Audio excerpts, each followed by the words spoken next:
నమస్కారం. Big debate ప్రత్యేక చర్చ కార్యక్రమానికి స్వాగతం.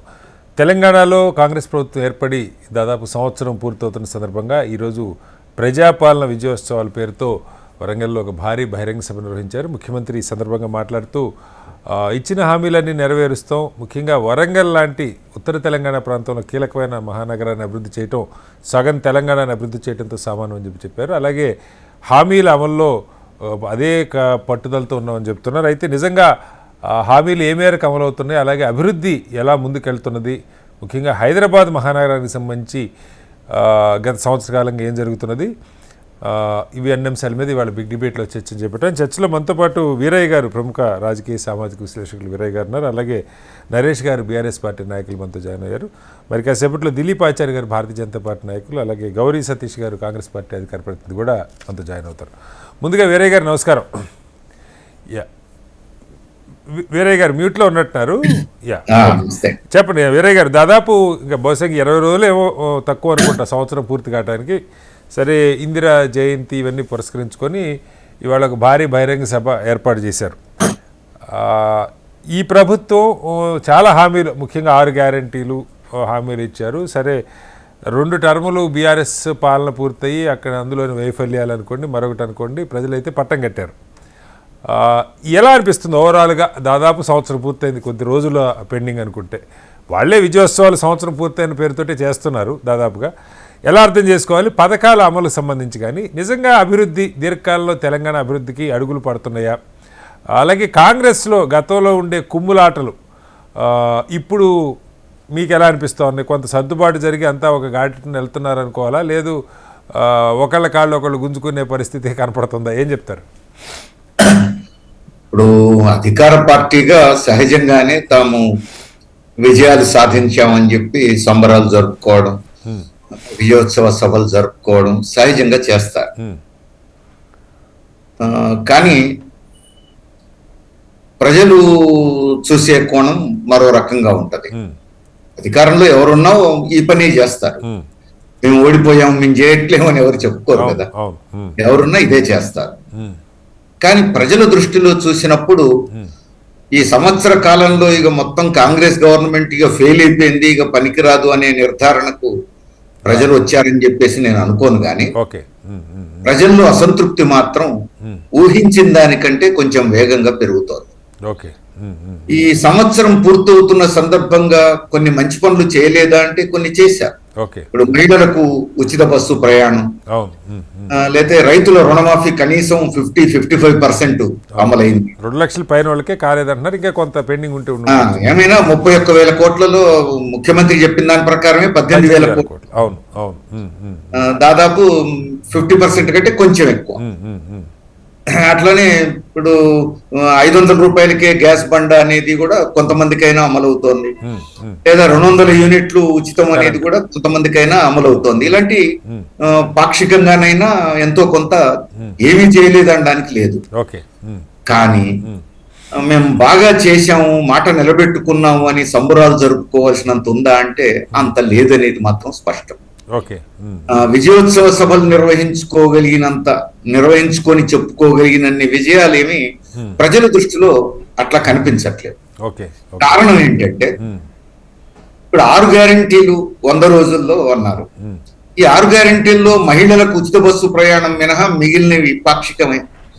మహిళలకు ఉచిత బస్సు ప్రయాణం కూడా బస్సుల సంఖ్య పెంచలేదు. దాంతో ఏమైతుంది, బస్సులు కిటకిటలాడిపోతున్నాయి, ఎక్కలేక ఇబ్బందులు పడుతున్నారు మహిళలు, పురుషులకు సీట్లు దొరకట్లేదని కొత్త అసంతృప్తి మొదలైంది. బస్సులు పెంచాలి కదా, అందుకని ఇలాంటివి ఉన్నాయి. ఏమైనా ఎంతో కొంత ఆ పార్ట్ అనుకుంటే మిగతా పాక్షికం.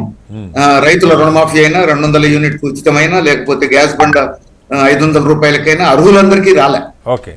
కొంతమందికి వస్తున్నాయి, కొంతమందికి రాలేదు. రకరకాల టెక్నికల్ రీజన్స్ పేరు చెప్పి ఇవ్వట్లేరు. ఇదొకటి. అయితే 7వ గ్యారంటీ ప్రజాస్వామ్య పునరుద్ధరణ అన్నారు. ఇది చాలా కీలకమైంది. ఎందుకు ఇది కీలకమైంది? నేను 6 గ్యారంటీలు లేదా మిగతా 420 గ్యారంటీలు వాటి కొట్టలే. నేను సంక్షేమ పథకాలు అమలు, వాటి వాగ్దానాలు ఎన్టీ రామారావు, ఆ తర్వాత రాజశేఖర రెడ్డి గారు, ఆ తర్వాత కేసీఆర్ గారు ఒకళ్ళని మించి ఒకళ్ళు అమలు వచ్చారు. ఇప్పుడు రేవంత్ రెడ్డి ప్రభుత్వం కూడా కొన్ని అదనంగా కూడా వాగ్దానాలు. అయితే కేసీఆర్ గవర్నమెంట్ ఎందుకు పడిపోయి ఓకే అప్పటికున్న ముఖ్యమంత్రుల్లో అత్యధిక సంక్షేమ పథకాలు అమలు జరిపింది బీఆర్ఎస్ ప్రభుత్వమే. ఓకే ఇది నిర్వివాదాంశం. అయినా ప్రజలు ఓడించారు. కారణం ఏమిటి? ప్రజలు సంక్షేమ పథకాలు మాత్రమే కాదు, ప్రజాస్వామ్యం కోరుకుంటారు. నిరసన తెలిపే హక్కు, ప్రభుత్వాన్ని నిలదీసే హక్కు, ప్రశ్నించే హక్కు ఉండాలని కోరుకుంటారు.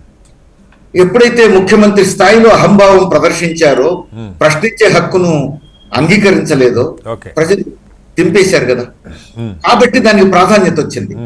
ప్రజాస్వామ్య పునరుద్ధరణ మా 7వ గ్యారంటీ అని రేవంత్ రెడ్డి గారు అన్నారు అని అంటే ప్రజల్లో ఉన్న ఈ 3 గమనించి అన్నారు. ఆయన చెప్పారు కదా, ప్రగతి భవన్ చుట్టూ ఉన్న గడియలు బద్దలు కొడతా ఉన్నారు, నిజంగానే కొట్టారు ఆ రోజు. అయితే మరి ఒకవైపు ముఖ్యమంత్రిగా ఆయన ప్రమాణ స్వీకారం, రెండో వైపు ముళ్ళ కంచెలు బద్దలు కొట్టడం ఏకకాలంలో జరుగుతుంటే పొద్దున్నుంచి సాయంత్రం దాకా టీవీలు అవే చెప్పినాయి. అవును. కానీ ఆ తర్వాత జరుగుతున్నది ఏమిటి?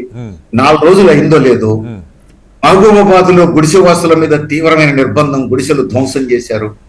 ఆ తర్వాత 4 రోజులకు హన్మకొండ, ఆ తర్వాత 4 రోజులకు జనగామ, ఆ తర్వాత జగిత్యాల, కోరుట్ల వేల గుడిసెలు ధ్వంసం చేసి జైళ్లలో పెట్టి ఆడ మగ తేడా లేకుండా కరీంనగర్ లో 30 మందిని నెల రోజుల పాటు జైల్లో పెట్టారు నిరుపేదలు. ఏం కేసు పెట్టారు? హత్యా నేరం మోపారు. ఏదో ఉండడానికి ప్లేస్ లేక గుడిసెలు వేసుకున్న వాళ్ళ మీద హత్యా నేరం మోపారు. రెండోది ఇప్పుడు లగచెర్ల చూస్తాం. లగచెర్ల రైతుల భూములు బలవంతంగా గుంజుకుంటున్నారు. ఇష్యూ అది. రైతులు ఇవ్వడానికి సిద్ధంగా లేరు, పైగా వాళ్ళు గిరిజనులు. ఇష్యూ అది. దాంట్లో అన్వాంటెడ్ ఇన్సిడెంట్ జరిగితే దాని మీద మీరు లీగల్ గా చర్యలు తీసుకోండి, ఎవరు కాదని లేదు, దాడుల్ని ఎవరు సమర్థించరు. కానీ దీన్ని రాజకీయంగా మార్చేశారు. అది టిఆర్ఎస్ అట్నే చేసింది, కాంగ్రెస్ అట్నే చేసింది, ఇద్దరు రాజకీయంగా మార్చేశారు. సమస్య రైతులు భూములు ఇవ్వడానికి సిద్ధంగా లేరు. ప్రభుత్వం ఈ మాత్రం గ్రహించడం స్పృహలో లేదు. దాని నుంచి తప్పించుకొని ఇప్పుడు దాన్ని రాజకీయం చేసి అదేదో కుట్రకోణం అని చెప్పడం మొదలు పెట్టారు. అంటే కుట్రకోణం ఉంది స్పష్టంగా. ఇక్కడి నుంచి వచ్చి తీసుకెళ్లారు. ఆయన కూడా ఎవరైతే సురేష్ ఉన్నారో ఆయన ఈరోజు అరెస్ట్ కూడా అయ్యారు వేరే గారు. అయితే ప్రజల్లో ఇంట్రెస్ట్ లేనప్పుడు దాన్ని మాట్లాడే పద్ధతి ఎట్లా, లేదా వాళ్ళకి ప్యాకేజ్ పెంచేది ఎట్లా, వాళ్ళని అంగీకరింపజేసుకునేది ఎట్లా, ఆ కన్సెన్సస్ సరిగా జరగలేదనా మీ ఆలోచన? ఇక్కడ రెండు విషయాలు. రైతుల్లో భూములు ఇచ్చేందుకు రైతులు సిద్ధంగా లేరు అనేది ఒక వాస్తవం. ఆ అసంతృప్తిని ఉపయోగించుకొని ఎవరైనా దాడులు చేసి ఉంటే దాడులు చేసిన వాళ్ళ మీద మీరు చర్యలు తీసుకోండి. కానీ మొత్తం రైతుల ప్రతిఘటన అంతా కూడా కుట్రకోణం అంటే ఎట్లా? అందుకని ప్రజాస్వామ్య పునరుద్ధరణ జరిగిందా? దీన్ని ప్రజాస్వామ్య పునరుద్ధరణ అనగలమా? అంతేకాదు, అసలు ధర్నాలు చేయొద్దు, ప్రదర్శనలు చేయొద్దు, బహిరంగ సభలు పెట్టొద్దు, అట్టలు పట్టుకొని నిరసనలు జరపొద్దు, సైగలు చేయొద్దు, ప్రశ్నించొద్దని ఆదేశాలు జారీ చేశారు. ఇది ప్రజాస్వామ్యం ఎట్లయితుంది? ఇది ప్రజాస్వామ్య పునరుద్ధరణ అవుతుందా? అట్లనే గ్రూప్ 1 పరీక్షలు రాస్తున్నటువంటి నిరుద్యోగులకు తీరా 29వ జీవో విడుదల చేసి పెద్ద గందరగోళం సృష్టించింది ప్రభుత్వం. వాళ్ళ హక్కుల గురించి వాళ్ళు అడిగితే తీసుకుపోయి కేసులు పెట్టి జైల్లో పెట్టారు. ఇది ప్రజాస్వామ్య పునరుద్ధరణ అవుతుందా? అంగన్వాడీలు, ఆశాలు, మిడ్ డే మీల్ వర్కర్లకు చలో హైదరాబాద్ కు ఒకవైపు పర్మిషన్లు ఇచ్చారు, రెండో వైపు జిల్లాల్లో ఎక్కడ వాళ్ళని అక్కడ అరెస్టులు చేశారు. అంటే బీఆర్ఎస్ పాలనలో ఏం జరిగిందో ఇప్పుడు కాంగ్రెస్ పాలనలో కూడా అదే జరుగుతుంది కదా. మరి ప్రజాస్వామ్యం ఎక్కడ పునరుద్ధరణ జరిగింది అనే ప్రశ్న సహజంగానే. ధర్నాలు, నిరసనలు, ప్రశ్నించే గొంతు అంటే ధర్నా చౌకనైతే ఓపెన్ చేశారు చక్కగా. ప్రతిపక్ష పార్టీలు ఇప్పుడు కంటే అప్పుడు ధర్నాలు చేస్తున్నాయి, కానీ కొంత నిర్బంధం ఉందంటారు, అంతేనా? కాదు కదా. ఇప్పుడు ఈ మధ్య పోలీస్ అధికారులు ఆదేశాలు కూడా జారీ చేశారు కదా. ఇప్పుడు హైదరాబాద్ నగరం వరకే అనుకున్నాను నేను మన మహబూబాబాద్ జిల్లాకు పోతే అక్కడ కూడా ఆదేశాలు అవే ఉన్నాయి. అంటే దాదాపు అన్ని జిల్లాల్లో ధర్నాలు, ప్రదర్శనలు, బహిరంగ సభలు పెట్టొద్దు. ఇది ఎక్కడిది? ప్రత్యేకమైన ఆదేశాలు జారీ చేయాల్సిన అవసరం ఏంటి? Right sir. ప్రజాస్వామ్య పునరుద్ధరణ అనేది అది ఏమి జరిగినట్టు కనిపించట్లేదు. సమస్య అది. ఎస్ నరేష్ గారు, ముఖ్యమంత్రి వాళ్ళు కూడా మాట్లాడుతూ కొన్ని అంశాలు చెప్పారు. సరే, ఆయన చేసిన అభివృద్ధి, ఇప్పుడు వరంగల్లో కొత్తగా ఎయిర్పోర్టు రావటం కానీ లేదా మిగతా అవన్నీ చెప్తూ గత ముఖ్యమంత్రికి ప్రజల మీద గౌరవం లేదు, ప్రజల పట్ల మమకారం లేదు, గెలిస్తే ప్రగతి భవన్లో కూర్చుంటే, ఓడిపోతే ఫామ్ హౌస్లో కూర్చుంటా అన్న ధోరణే కనపడుతుంది. నిజంగా ప్రజల మీద ప్రేమ కానీ ప్రజల సమస్యల మీద కన్సర్న్ కానీ అంటే ఎందుకు జనంలోకి రారు అంటూ ఆయన రాహుల్ గాంధీని కూడా కోట్ చేశారు. రాహుల్ గాంధీ 3 టర్ములుగా ఓడిపోతున్నా కూడా నిత్యం ప్రజల మధ్యనే ఉంటున్నారని చెప్పి. సో ఓవరాల్గా ఈ 1 year జరుగుతున్న దానికి సంబంధించి ఇవాళ జరుగుతున్న ప్రజాపాలన విజయోత్సవాన్ని బీఆర్ఎస్ ఎలా చూస్తా ఉంది? మొదటిగా ప్యానల్ నుండి పెద్దలకు మీకు హెచ్ఎండి ప్రేక్షకులకు నమస్తే అండి. అంటే రేవంత్ రెడ్డి గారి ప్రభుత్వం తెలంగాణ రాష్ట్రంలో కాంగ్రెస్ ప్రభుత్వం వచ్చిన తర్వాత మొట్టమొదటిగా సమగ్ర సర్వే మొదలుపెట్టారు.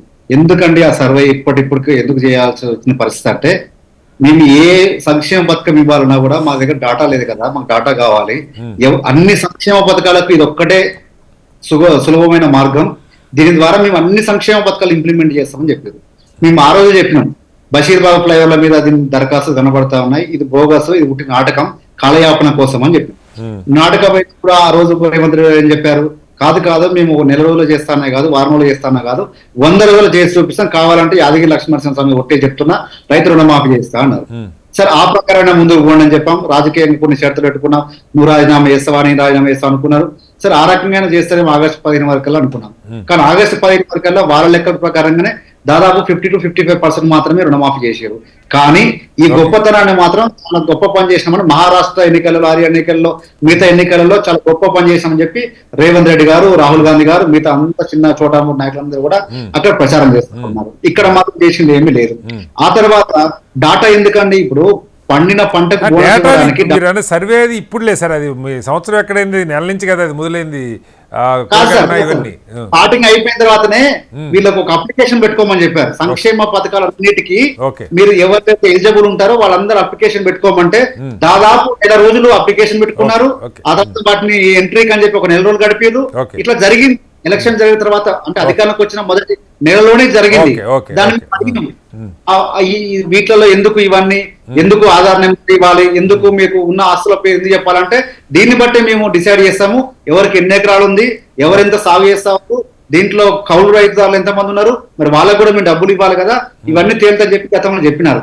అది హామీ పక్కన పెట్టి కళ్యాణ లక్ష్మి వేయడానికి పెళ్లి చేసుకున్నా అని చెప్పి అప్లికేషన్ పెడితే గతంలో ₹1,00,000 ఇచ్చినట్టుగా ఒక తులం బంగారం వేయడానికి మళ్ళీ దానికి సర్వే ఆధారం ఎందుకండి? అది భరోసా విషయంలో ఉన్న ఎకరాలకి అన్నిటికి ఇస్తారా, లేదు అంటే గురించి ఇస్తారా? ఈ రోజు వరకు కూడా సంవత్సరం అయినప్పటికీ కూడా ఒక క్లారిటీ ఇవ్వలేదు కటారి గారు. అక్కడ ఎన్ని ఎకరాలకు ఇస్తామని చెప్పి కాంగ్రెస్ పార్టీ అనలేదు. మరి గతంలో విమర్శించారు కదా, ఇన్ని ఎకరాలకి ఇస్తాం కేసీఆర్, అన్ని ఎకరాలకి ఇస్తాం చెప్పి సంవత్సరం వరకు కూడా నువ్వు ఆ సమీక్ష ఎందుకు చేయలేకపోతున్నావు?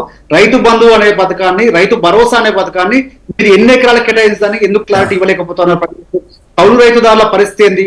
మీరు ఎప్పుడు ఇస్తాడు? దానికి ఏదైనా ఒక అడుగు ముందుకు పడిందా? ఇస్తా అని చెప్పడానికి అవకాశాలు ఎక్కడైనా ఉన్నాయా? మహాలక్ష్మి పథకం ఏమైందండి? పెళ్ళైన అత్తకొకరికి వస్తే ఎట్లా, కోడలు రాకపోతే ఎట్లా అని చెప్పి కోడలకి ఇస్తా అని చెప్పారు.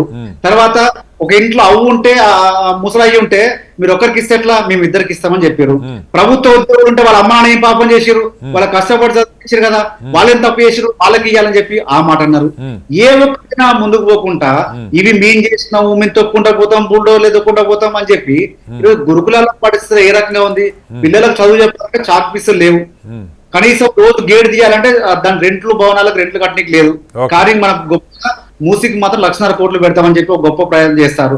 పైగా వారు కేసీఆర్ గారు వచ్చి ఆపమంటే ఆపేస్తా ఉన్నారు, మూసి సుందరీకరణ వద్దు అంటే ఆపేస్తా ఉన్నారు. మరి వద్దని చెప్పండి. అసలు మొదలు పెట్టిందే మేము, కానీ మేము ఎందుకు వద్దంటాము?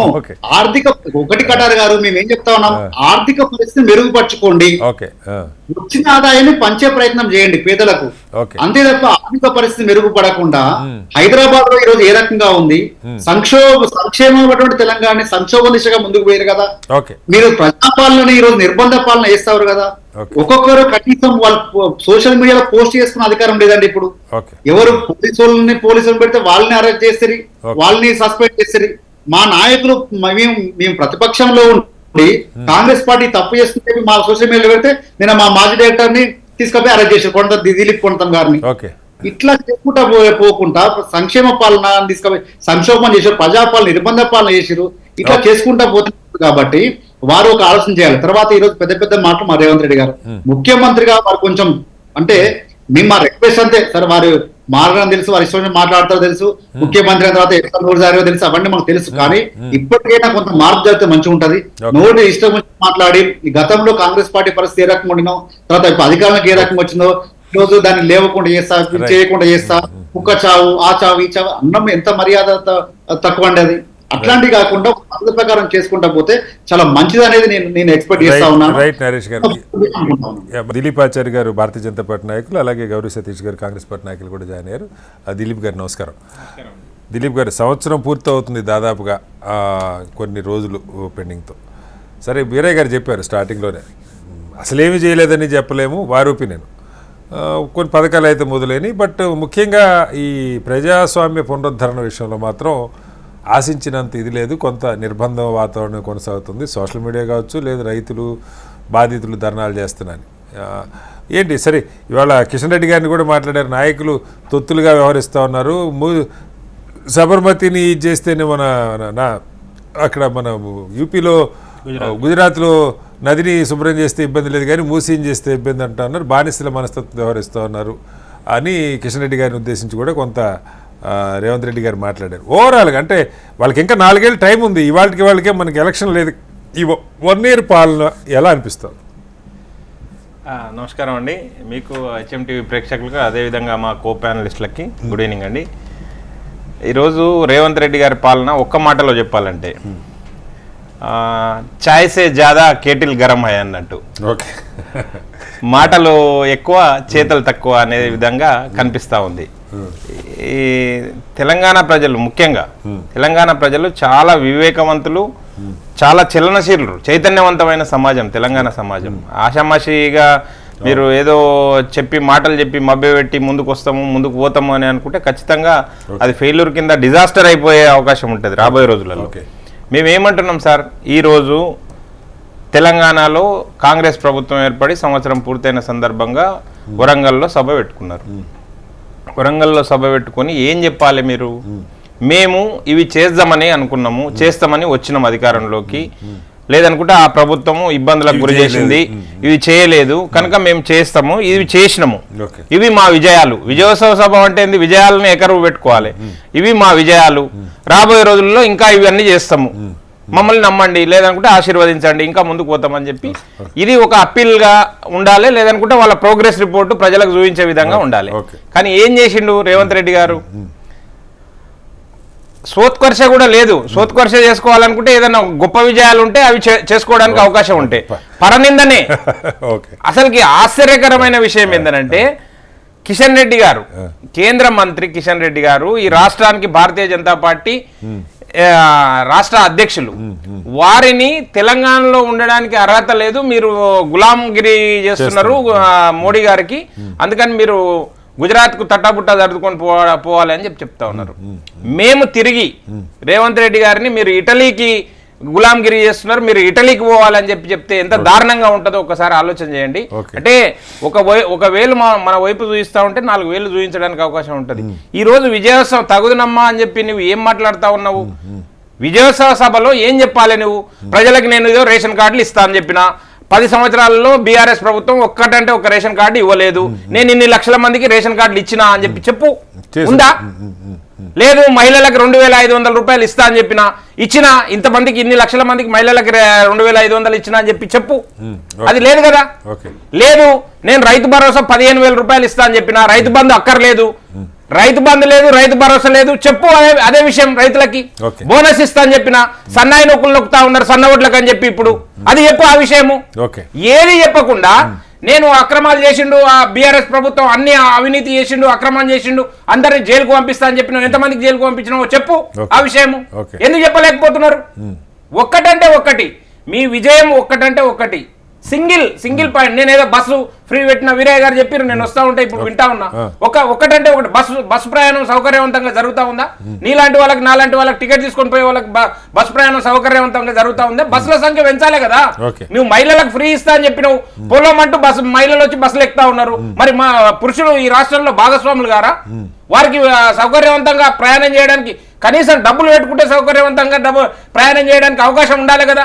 నువ్వు అదొక్కటి చెప్పి ఏదంటే అన్ని మధ్యలోనే ఆపేసారు, ప్రతిదీ మధ్యలోనే ఆపిన కార్యక్రమం. కానీ ఏదన్నా ముందుకు తీసుకొని పోయినరా అండి? మేము ఏదన్నా అంటే మేము కాలేజీ ప్రాంగణం కట్టినాం. ప్రాంగణం ఎప్పుడు 10 సంవత్సరాల క్రితం ప్రారంభమైంది, ఇప్పుడు వచ్చి రిబ్బన్ కట్ చేసారు. దాన్ని మీకు గొప్పలు చెప్పుకోవడానికి మీరు పోయింది. మేము అదే అడుగుతా ఉన్నాము.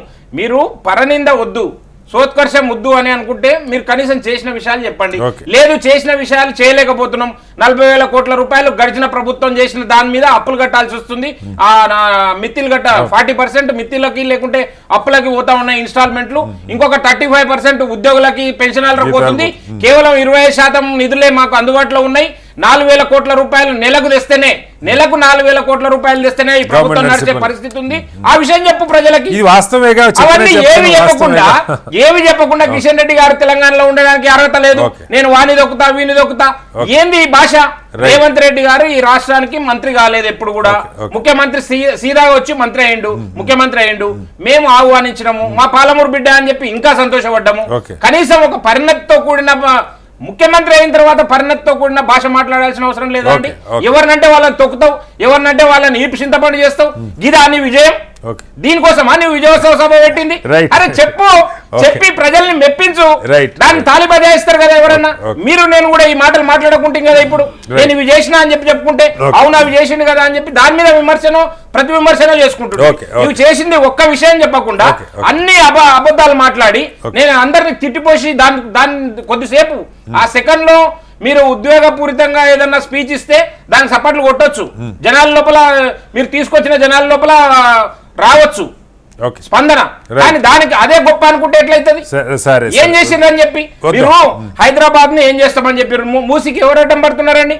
మూసీకి డిపిఆర్ఏ లేదండి, మీరు డిపిఆర్ఏ లేకుండా హైదరాబాద్ ఇప్పుడు తిట్టింది కిషన్ రెడ్డి గారిని ఎందుకు? మూసీకి అడ్డం పడుతున్నారు, సబర్మతికేమో ఓకే సపోర్ట్లు కొడతా ఉన్నారు, మూసీకేమో అడ్డం పడుతున్నారు అని చెప్తున్నారు కదా. మూసీకి డిపిఆర్ తయారు చేయండి, మూసీలో ఎంతమంది నిరాశ్రయులు అవుతున్నారో వాళ్ళకి ఎక్కడెక్కడ పునరావాసం కల్పిస్తామో ఆ విషయం చెప్పండి, దానికి ఎంత ప్యాకేజ్ కావాలో ఏందో చెప్పండి. ఏది లేకుండా మీరు ఒక కార్యక్రమం ముందు పెట్టి దాన్ని ముందు మేము అదే ప్రశ్నిస్తున్నాం. మీకు ఒక విధానం అంటూ లేదు, ఆ విధానం పైన ఒక బ్లూ ప్రింట్ లేదు, ఏ బ్లూ ప్రింట్ లేకుండా మీరు ప్రజల ముందుకు వచ్చి గందరగోళంలో ఎందుకు ఓడేస్తా ఉన్నారు? హైడ్రా లాగానే ఇది కూడా అటకెక్కే అవకాశం ఉంటది కదా అని చెప్తా ఉంటే మమ్మల్ని విమర్శిస్తారా? అదే విధంగా మీరు వీరయ్య గారు నేను వీరయ్య గారికి అంటే ఐఎస్ రికార్డ్స్ ఉన్నాయి, వారు చెప్పిన విషయం చాలా 100% నేను ఈ వేదిక ద్వారా నేను సమర్థిస్తా ఉన్నా. ప్రజాస్వామ్యం ఎక్కడ ఉందండి? ఈ తెలంగాణ రాష్ట్రంలో గడిచిన 10 సంవత్సరాల్లో మొత్తం నిర్బంధాలు, తెలంగాణ ఉద్యమం కంటే ఎక్కువ నిర్బంధాలు ఎదుర్కొన్నాము, అంతకంటే ఎక్కువ నిర్బంధాలు ఇప్పుడున్న ప్రభుత్వం లోపల ఎదుర్కొంటున్నాము. లగచర్ల బాధితులు ఏం చేసిందండి? నువ్వు ఒక బ్రోకర్ అవతారం ఎత్తి ప్రైవేట్ కంపెనీకి భూములు తీసుకోవడం కోసం భూసేకరణ కోసం పోతే అక్కడ ఉండే రైతులు కడుపు మండి 50 లక్షలకు ఎకరా పోతుంటే ఆ భూమిని 10 లక్షలకు అప్పనంగా తీసుకుంటామని చెప్పిపోతే దౌర్జన్యం చేస్తా, నేను దాష్టికం చేస్తా, లేకుంటే పోలీసులను అడ్డం పెట్టుకుని మీ భూములు గుంజుకుంటా అని చెప్తే ఎట్టి పరిస్థితుల్లో ఒప్పుకోరు. కడుపు మండిన రైతులు ఏమైనా చేయొచ్చు, వాళ్ళ మాటను మనం మాట్లాడుకున్నాం, వాళ్ళ మాటను ఎవరైనా అసాంఘిక శక్తులు ప్రవేశించు చేయొచ్చు, వారి మీద చర్యలు తీసుకోండి. కానీ మొత్తం రైతు లోకాన్నే అక్కడ ఉండే రైతులను మొత్తం ఆ ఊర్లకి మొత్తం అరెస్ట్ చేసి మహిళలను చూడకుండా చిన్నలు పెద్దలను చూడకుండా ప్రజాస్వామ్యం అంటే మీకు అపహాస్యం పరిచే విధంగా ప్రవర్తిస్తున్న తీరు ఈ సంవత్సర కాలం యొక్క పరిపాలనకు గీటరాయిగా మిగిలిపోతుంది లగచర్ ఘటన. విన్నారు అందరూ మాట్లాడింది. మీరు ఇక్కడ 3-4 అంశాలు మనం, ఒకటి పథకాల అమలు, మొత్తం అయిపోతాయని కాదు కానీ వాటి ప్రోగ్రెస్, రెండోది అభివృద్ధి, మూడోది గత ప్రభుత్వంలో జరిగిన అవినీతి లేకపోతే వాటిని వెలికి తీయటం కానీ వాటిని అల్టిమేట్గా ప్రజల డబ్బు కదా ఒకవేళ అవినీతి జరిగితే ఈ అంశాలు మాట్లాడుకున్న తర్వాత ప్రత్యేకంగా మనం హైదరాబాద్ గురించి ఇప్పుడు హైడ్రా అని ఒకటి వచ్చింది, మూసి, అసలు ఓవరాల్గా హైదరాబాద్లో రోడ్లు వర్షం వస్తుంది అన్నిటి గురించి కూడా మాట్లాడుకుందాం. ఓవరాల్గా ఈ విమర్శలకే ఎక్కువ టైం ఇచ్చారు, నిజంగా చేసినవి చెప్పలేదు లేదా చేయకపోతే చేయలేదని చెప్పలేదు అనేది పాయింట్. ఏం చెప్తారు?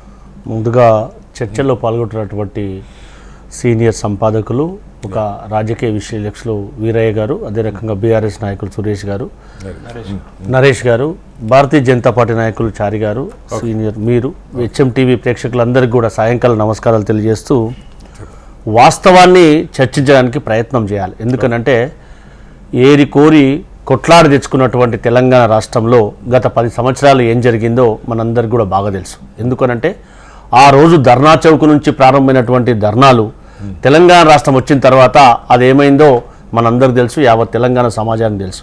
మరి వచ్చిన తర్వాత ప్రజాప్రభుత్వం ఏర్పడిన తర్వాత ధర్నా చౌక్ ఉందా లేదా, ధర్నాలు చేసుకునే అవకాశం ఉందా లేదా, ప్రజా సమస్యలు చెప్పుకోవడానికి అవకాశం ఉందా లేదా మనం ఒక్కసారి ఆత్మపరిశీలన చేసుకోవాలి. దాంతోపాటుగా ప్రజల చేత ఎన్నుకోబడ్డటువంటి ముఖ్యమంత్రిని కలవాలంటే ఏ విధంగా ప్రజా నిర్బంధం ఉండే, ఏ విధంగా అందులో కలవడానికి అవకాశం మంత్రులకు కూడా లేకున్నటువంటి పరిస్థితి నుంచి ఇప్పుడు కనీసం మంత్రులు కానీ, ముఖ్యమంత్రులు కానీ, లేకపోతే ఉప ముఖ్యమంత్రి కానీ కలవడానికి అవకాశం ఉండే విధంగా అక్కడ ఉన్నటువంటి పరిస్థితిని ప్రజాభవన్ పేరుతో, మహాత్మా జ్యోతిరావు పూలే ప్రజాభవన్ పేరుతోటి ప్రజలకు అవకాశం ఉండడానికి, కలవడానికి అవకాశం ఉండడానికి, సమస్యలు చెప్పుకోవడానికి అవకాశం కల్పించినటువంటి ఘనత ప్రజాప్రభుత్వాన్ని ఆలోచన చేయాలి. ఎందుకనంటే స్వేచ్ఛ అంటే ఏందో మనం అందరికి కూడా బాగా తెలుసు. దాని గురించి మనం ఆలోచించాల్సిన అవసరం ఉందా లేదా. దాంతో పాటుగా తెలంగాణ రాష్ట్రం వస్తే ఉద్యోగాలు వస్తాయి, మన నిధులు మనకు ఖర్చు పెడతాయని మనం అందరం కూడా అనుకున్నాం. తెలంగాణ రాష్ట్రం వచ్చిన తర్వాత ఎక్కడైతే బీఆర్ఎస్ టీఆర్ఎస్ అధికారంలో ఉన్నప్పుడు కనీసం గ్రూప్ 1 యొక్క పరీక్ష నిర్వహణ కూడా చేయలేకపోయింది అనేది మనందరికీ కూడా తెలుసు. గతంలో మేము మా ప్రజాప్రభుత్వం ఏర్పడిన తర్వాత మేము గ్రూప్ 1 పరీక్ష నిర్వహించి, దాంతోపాటు గ్రూప్ 2 పరీక్ష నిర్వహించి, నిన్ననే గ్రూప్ 3 పరీక్ష కూడా నిర్వహించినాం. దాంట్లో భాగంగా 10 నెలల నుంచి 50,000 చిలుకు ఉద్యోగాలు కూడా కల్పించడం, దాంతోపాటు తెలంగాణ రాష్ట్రంలో ఉన్నటువంటి ఉద్యోగులందరూ కూడా ప్రమోషన్లు కల్పించి, ఎక్కడైతే నిర్వధికంగా లాంగ్ స్టాండ్ ఉన్నటువంటి ఉద్యోగులందరూ కూడా స్థానశలం కల్పించి ప్రమోషన్ ఇచ్చినటువంటి ఘనత ప్రజాప్రభుత్వాన్ని కాదా వాస్తవాన్ని గ్రహించాలి. దాంతోపాటుగా ఏవైతే మేము హామీలు ఇచ్చామో, ఇందాక మా చారి గారు చెప్పినట్టుగా, మన నరేష్ అన్న చెప్పినట్టుగా ఒక్కసారి ఆలోచన చేయాలి. ఏదైతే మేము హామీలు ఇచ్చామో 1150 రూపాయలటువంటి గ్యాస్ను మేము 500 రూపాయలకు గ్యాస్ ఇస్తున్నామా లేదా. దాంతోపాటుగా ఎవరైతే అట్టడుగు వర్గాల వారికి అసంఘటితంగా పనిచేస్తున్నటువంటి వాళ్ళందరూ కూడా 5 లక్షలుగా ఉన్నటువంటి ఆరోగ్యశ్రీని 10 లక్షల రూపాయలు చేసి బీదవారికి సహాయపడే విధంగా పాలసీని రూపొందించామా లేదా. దాంతోపాటుగా రైతులు ఎవరైతే దేశానికి వెన్నముక్కగా ఉన్నటువంటి మనందరం కూడా రైతుల గురించి ఆలోచించాల్సిన అవసరం ఉందా లేదా. అందులో భాగంగా 18,000 కోట్ల రూపాయలను 22 లక్షల మందికి రైతు రుణమాఫీ చేశామా లేదా. దాంతోపాటు మేము వచ్చి 10 నెలలు అవుతుంది. ఖచ్చితంగా తెలంగాణ రాష్ట్రంలో నిధుల విషయంలో ఏం జరిగిందో, ఎంత మేరకు అప్పులయ్యో మనందరూ కూడా బాగా తెలుసు. ఎస్, మేము ఇచ్చినటువంటి హామీలన్నీ కూడా నెరవేర్చడానికి కాలపరిమితి పెట్టే అవకాశం ఉంది. ఉన్నటువంటి ఆర్థిక పరిస్థితి ఏ మేరకు ఏ విధంగా ఉందో మనందరికీ కూడా తెలుసు. దాంతో పాటుగా ఏవైతే సంక్షేమ పథకాలు, ఏవైతే నియామకాల విషయంలో కానీ, దాంతో పాటుగా మహిళలకు ఉచిత బస్సు కానీ, 200 కరెంటు కానీ, దాంతోపాటుగా ఉద్యోగాల కల్పన కానీ, దాంతోపాటుగా రైతులకు కూడా రైతు భరోసా ఏదైతే ఉందో ఖచ్చితంగా కల్పిస్తాం. గతంలో వాళ్ళందరూ కూడా హైవేలకు కానీ, రియల్ ఎస్టేట్ సంస్థలకు ప్లాట్లు చేసినటువంటి దాఖలాలకు కూడా రైతు బంధు చేసినటువంటి సందర్భాలు కాబట్టి అవి ప్రజాధనం అనేది వృధా కాకూడదు. ఖచ్చితంగా రైతు భరోసా అనేది కల్పించాలనే ఉద్దేశంతో ఒక పాలసీని రూపొందించడానికి ప్రభుత్వం ప్రయత్నం చేస్తుంది. ప్రభుత్వం ఏ డబ్బు ఖర్చు పెట్టినా కూడా అది ప్రజల యొక్క ధనం కాబట్టి దాన్ని ప్రాపర్ వేగా ఖర్చు పెట్టాలనేది ప్రజాప్రభుత్వం యొక్క ఆలోచన. అందులో భాగంగానే తాత్సర్యం జరుగుతూ ఉంది. వీలైనంత మేరకు దాన్ని ఇంప్లిమెంట్ చేయడానికి ప్రయత్నం చేస్తాం. దాంతోపాటు ఇందాక బోనస్ అంటా ఉన్నారు. మొన్న నుంచే 2 days బ్యాక్ నుంచే ప్రారంభం కావడం జరిగింది. 500 రూపాయల బోనసు ప్రారంభమైందా లేదా. గతంలో మన నరేషన్ సమాధానం చెప్పాలి. వరి వేస్తే ఊరన్నటువంటి పెద్దలు ఇప్పుడు రైతుల గురించి మాట్లాడితే ఒక్కసారి ఆలోచన చేయాలి. దాంతోపాటు 1,00,000 రూపాయలు రుణమాఫీ చేయడానికి 5 సంవత్సరాలు గడిచింది. దాన్ని కూడా 99,000 రూపాయలే గత ప్రభుత్వం చేసింది. మనం ఏం చేసినాం, 22 లక్షల మందికి 18,000 కోట్ల రూపాయలు రైతు రుణమాఫీ చేసినాం. మిగతాయి కూడా చేయవలసినటువంటి అవసరం ఉంది. వీలైనంత తొందర వరకు కూడా దాన్ని చేయడానికి శాయశక్తుల ప్రయత్నం చేస్తాం. ఇవన్నీ కూడా ప్రజాప్రభుత్వం చేసినటువంటి దాఖలాలు ఉన్నాయా లేవా అవన్నీ వాస్తవానికి భారతీయ జనతా పార్టీని అడుగుతా ఉన్నాం స్టేట్ గా. ఏదైతే మూసీ నది ప్రక్షాళన కానీ, పునర్జీవం కానీ కేంద్రం నుంచి రాష్ట్రం మీకు షేర్ ఇచ్చింది కాబట్టి, అంటే ఓటు రూపంలో మీకు ప్రాధాన్యత కల్పించింది కాబట్టి, దేశం నుంచి కేంద్ర ప్రభుత్వం నుంచి రాష్ట్రానికి రావాల్సిన నిధులు తీసుకురండి. రీఆర్గనైజేషన్ యాక్ట్ లో ఉన్నటువంటి డబ్బులు కూడా కేటాయించకుండా తాత్సర్యం చేస్తున్నటువంటి ప్రత్యక్షంగా కనిపిస్తా ఉంది కదా. కేంద్రం నుంచి రావాల్సినటువంటి నిధుల కోసం ప్రశ్నించండి. మన వాటా తెలంగాణ ప్రజలకు రావాల్సినటువంటి వాటా గురించి ప్రయత్నం చేయండి. మేము రాజకీయాలు కాదు, రాష్ట్ర అభివృద్ధి ముఖ్యంగా అని చెప్పి కూడా అందరూ కూడా ప్రస్తావించిన సందర్భం కాబట్టి దయచేసి ఆ రకంగా భారతీయ జనతా పార్టీ ఆలోచించాలని కదా మా ప్రజాప్రభుత్వం ఆకాంక్షిస్తూ ఉంది. అందులో భాగంగానే ఏదైతే సంవత్సరం గడుస్తూ ఉంది విజయ సభ. ఖచ్చితంగా వరంగల్లో అండర్ గ్రౌండ్ డ్రైనేజ్ కానీ మిగతా అన్ని విషయాలు కూడా చేయాల్సినవి ఉన్నాయి. చేసినాం, కొంత అయితే చేయవలసింది ఇంకా చాలా ఉంది. కాబట్టి అందులో భాగంగానే వరంగల్లో రైతు సభ పెట్టి అక్కడ మేము రైతులకు ఇచ్చినటువంటి హామీలు నెరవేర్చడం కొన్ని నెరవేర్చాం, ఇంకా కొన్ని కూడా నెరవేర్చేటువంటి ఆవశ్యకత ఉంది. కాబట్టి అందులో భాగంగానే ఇక్కడ మేము విజయోత్సవ సభ పెట్టుకోవడం అనేది జరిగిందనేది కూడా అందరు కూడా అప్పీల్ చేస్తా ఉంటాం. మీకు 2-3 ప్రశ్నలు ఏంటంటే మీరు చెప్పారు సరే చేసి మొదలుపెట్టారు, వీరయ్య గారు కూడా చెప్పారు కొన్ని జరుగుతున్నాయి, ముఖ్యంగా ప్రజాస్వామ్య పునరుద్ధరణ విషయంలో నిరసనలు కానీ ధర్నాలు, అది మీరు ఆన్సర్ చేయండి. దాంతోపాటుగా ఇప్పుడు ఉదాహరణకి ఆరోగ్యశ్రీ ఉంది, మీరు పెంచాం కదా, కానీ ఆరోగ్యశ్రీ కింద ఆపరేషన్లు చేస్తున్నటువంటి హాస్పిటల్కి బిల్లులు కడుతున్నారు. నెంబర్ 1. నెంబర్ 2, ఇవాళ నుంచే డిగ్రీ కళాశాలలు ఫీజు రీంబర్స్మెంట్ ఇవ్వట్లేదు, వాళ్ళు ధర్నాకి వెళ్తారు. అంటే మీరు ఉన్న విషయాలు చెప్తున్నారు, మీకు తెలుసు కదా. సో అది ఒక సమస్య ఉన్నది. ఇట్లా మీరు ఆర్టీసీకి ఫ్రీ బస్సులు అంటున్నారు, ఆ డబ్బు గవర్నమెంట్ ఆర్టీసీ కట్టాలిగా. ఇప్పుడు అల్టిమేట్గా ఆర్టీసీ మునిగిపోయేది, గతంలో మునిగిపోయేదాన్ని ఉంచాలా తీసేయాలని కేసీఆర్ గారిని కూడా పెద్ద నెత్తినొప్పి కూర్చుని వీటి విషయంలో ఏం చేయబోతున్నారు. రెండోది, గత 10 ఏళ్లలో అవినీతి జరిగిందని చాలా పెద్ద ఎత్తున విచారణ జరుగుతూ ఉంది. ఇంతవరకు అనేక ప్రాజెక్టుల విషయంలో మరొకటి అవినీతి జరిగిందని పెద్ద ఎత్తున చెప్పారు. దానిలో స్టేటస్ ఏంటి, అది కూడా కావాలి ప్రజలకి. ఖచ్చితంగా ఆర్టీసీని కాపాడుకోవాల్సినటువంటి అవసరం అందరిపైన ఉంది. ఖచ్చితంగా వారికి కావాల్సినటువంటి నిధులు కూడా ప్రభుత్వం కేటాయిస్తుంది. కొత్త బస్సులు కూడా చాలా బస్సులను కూడా కొనుగోలు చేసి మారుమూల ప్రాంతాలకు కూడా గత ప్రభుత్వం నెగ్లెక్ట్ చేసి బస్సుల సౌకర్యాన్ని కల్పించలేదో ప్రజాప్రభుత్వం ఏర్పడిన తర్వాత అవకాశాలన్నింటి కూడా ఎందుకంటే పొల్యూషన్ ఫ్రీ అనేది జరగాలి. కాబట్టి పొల్యూషన్ ద్వారా ఢిల్లీలో ఏం జరుగుతుందో మనం కూడా స్వచ్ఛంగా చూస్తూ ఉన్నాం కదా. ప్రత్యక్షంగా చూస్తున్నప్పుడు కూడా దాన్ని కాపాడవలసినటువంటి బాధ్యత కూడా ఏ ప్రభుత్వం వచ్చినా దానిపైన ఉందా లేదా మనం అందరం కూడా ఆలోచన చేయాలి. ఫీజు రియంబర్స్మెంట్ విషయం అనేది SC, ST, BC, minority, EBC విద్యార్థుల యొక్క భవిష్యత్తు నిర్దేశించే విషయం. కాబట్టి ఖచ్చితంగా ఉప ముఖ్యమంత్రి గారు, ముఖ్యమంత్రి గారు, దాంతో పాటుగా బీసీ సంక్షేమ మంత్రి గారు కూడా విషయం పట్ల చాలా నిబద్ధతతో ఉన్నారు. గత ప్రభుత్వం 2.5 సంవత్సరాలకు రావాల్సినటువంటి 4,560 కోట్ల రూపాయలను ఇవన్నీ కూడా పెండింగ్ పెట్టడం జరిగింది. 2023 నవంబర్లో వచ్చినటువంటి 1,560 కోట్లకు కూడా బీఆర్ఓలు ఇచ్చారు, కానీ డబ్బులు మాత్రం విడుదల చేయలేదు. అట్లాంటి దాఖలాలు కోకొల్లలుగా ఉన్నాయి. గత ప్రభుత్వం పెండింగ్ పెట్టిపోయినటువంటి డబ్బులు ఈ ప్రభుత్వం వచ్చిన తర్వాత కూడా వాటన్నిటి కూడా చెల్లిస్తామని చెప్తా ఉన్నారు. మా యాజమాన్యాలతో కూడా నిన్న కూడా మా ఉన్నత విద్యా మండలి చైర్మన్ గారు కూడా మాట్లాడడం జరిగింది. ఖచ్చితంగా వీళ్ళని తొందరగా ఆ డబ్బులు ఇప్పించే ప్రయత్నం చేస్తాం. టోకెన్ ఇచ్చినటువంటి డబ్బులు కూడా 650 కోట్ల రూపాయల వరకు కూడా ఉన్నాయి. వాటినన్నా కనీసం క్లియర్ చేస్తామని చెప్పి కూడా ప్రయత్నం చేయడం జరుగుతుంది. దాంట్లో భాగంగానే ప్రభుత్వం నుంచి కూడా స్పష్టమైనటువంటి హామీ వస్తుందని ఆశిస్తా ఉన్నాం. ఖచ్చితంగా ఆర్థికంగా ఇబ్బంది ఉన్నటువంటి దృష్ట్యా అవి డిలే అవుతుంది తప్పితే వీళ్ళని తొందరగా చాలా సార్లు ప్రభుత్వానికి నివేదించాం, తొందరగా దాన్ని పరిష్కరిస్తారని కూడా మేము ఆశాభావాన్ని వ్యక్తం చేస్తాం. రైతు బంధు ఉంది గతంలో, సరే ప్రభుత్వాలు ఎందుకు మారితే మనం పక్క పెడితే అదైతే వస్తూ వచ్చింది. సరే ఎక్స్ట్రా ఇచ్చుండొచ్చు, రియల్ ఎస్టేట్ వెంచర్లు వేసుకున్న వాళ్ళు కూడా ఇచ్చుండొచ్చు, మీరు కట్ చేయండి. కానీ నిజంగా రైతు బంధు సకాలంలో అందుతుందన్నది ఒక ప్రశ్న చాలా సందర్భాల్లో చాలా మంది మాట్లాడుతున్నారు. గౌరీ గారు, ఏంటి దాని విషయంలో ఏం జరుగుతుంది? ఖచ్చితంగా ప్రభుత్వం రాష్ట్రంలో ఉన్నటువంటి 3 మంత్రుల చేత సబ్కమిటీ వేయడం అనేది జరిగింది. రాష్ట్రం నలుమూల నుంచి ఒక అందరు రైతులతోటి, ప్రజా సంఘాలతో కూడా సమావేశాలు నిర్వహించడం జరిగింది. పెద్దలు వీరయ్య గారు కూడా బాగా తెలుసు ఆ విషయాలు.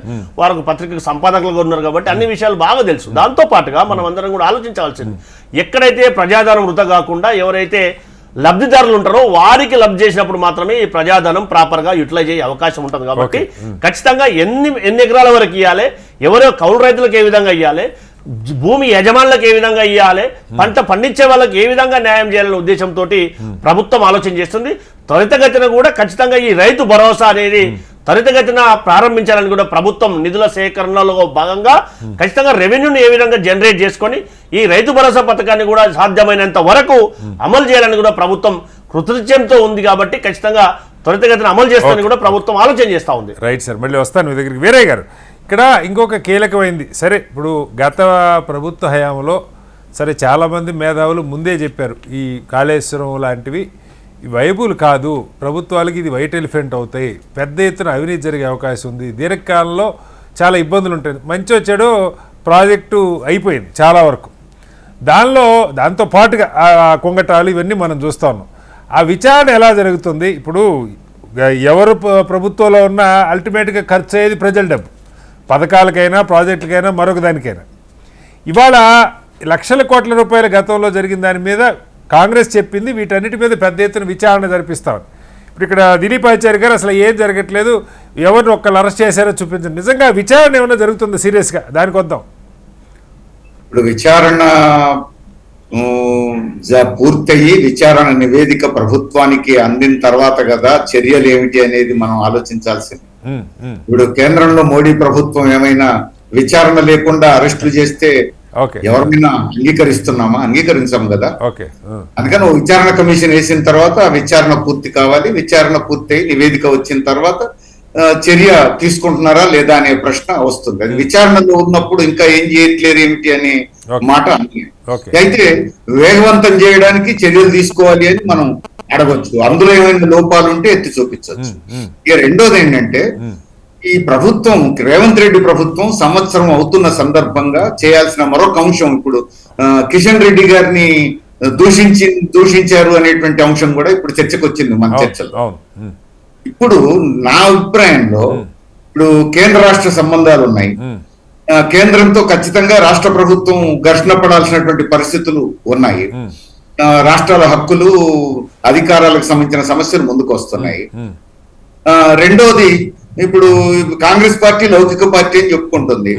బీజేపీ బహిరంగంగానే మతాన్ని రాజకీయాలకు వాడుకుంటున్నటువంటి పార్టీ. కాబట్టి బీజేపీ అనుసరిస్తున్న విధానాలను కూడా రేవంత్ రెడ్డి ప్రభుత్వం వ్యతిరేకించాల్సి ఉంటుంది, తెలంగాణ ప్రజలను సమీకరించాల్సి ఉంటుంది. ఈ రెండు విషయాల్లో రేవంత్ రెడ్డి ప్రభుత్వం అయితే సైలెంట్ గా ఉండడం, లేకపోతే కేంద్రానికి సహకరించడం తప్ప తాను నిర్వర్తించాల్సిన పని చేయట్లేదు. అవి చేయకుండా వ్యక్తిగత విమర్శలు చేయడం అనేటువంటిది ఉపయోగపడేది కాదు, సమస్యల్ని పక్కదారులు పట్టిస్తుంది. అందుకని ఇప్పుడు కిషన్ రెడ్డి గారిని తట్టబుట్ట సర్దుకొని గులాంగిరి చేస్తున్నావు, గుజరాత్ కు బొమ్మని అనాల్సిన అవసరం లేదు. చేయాల్సిన పని ఏంటి?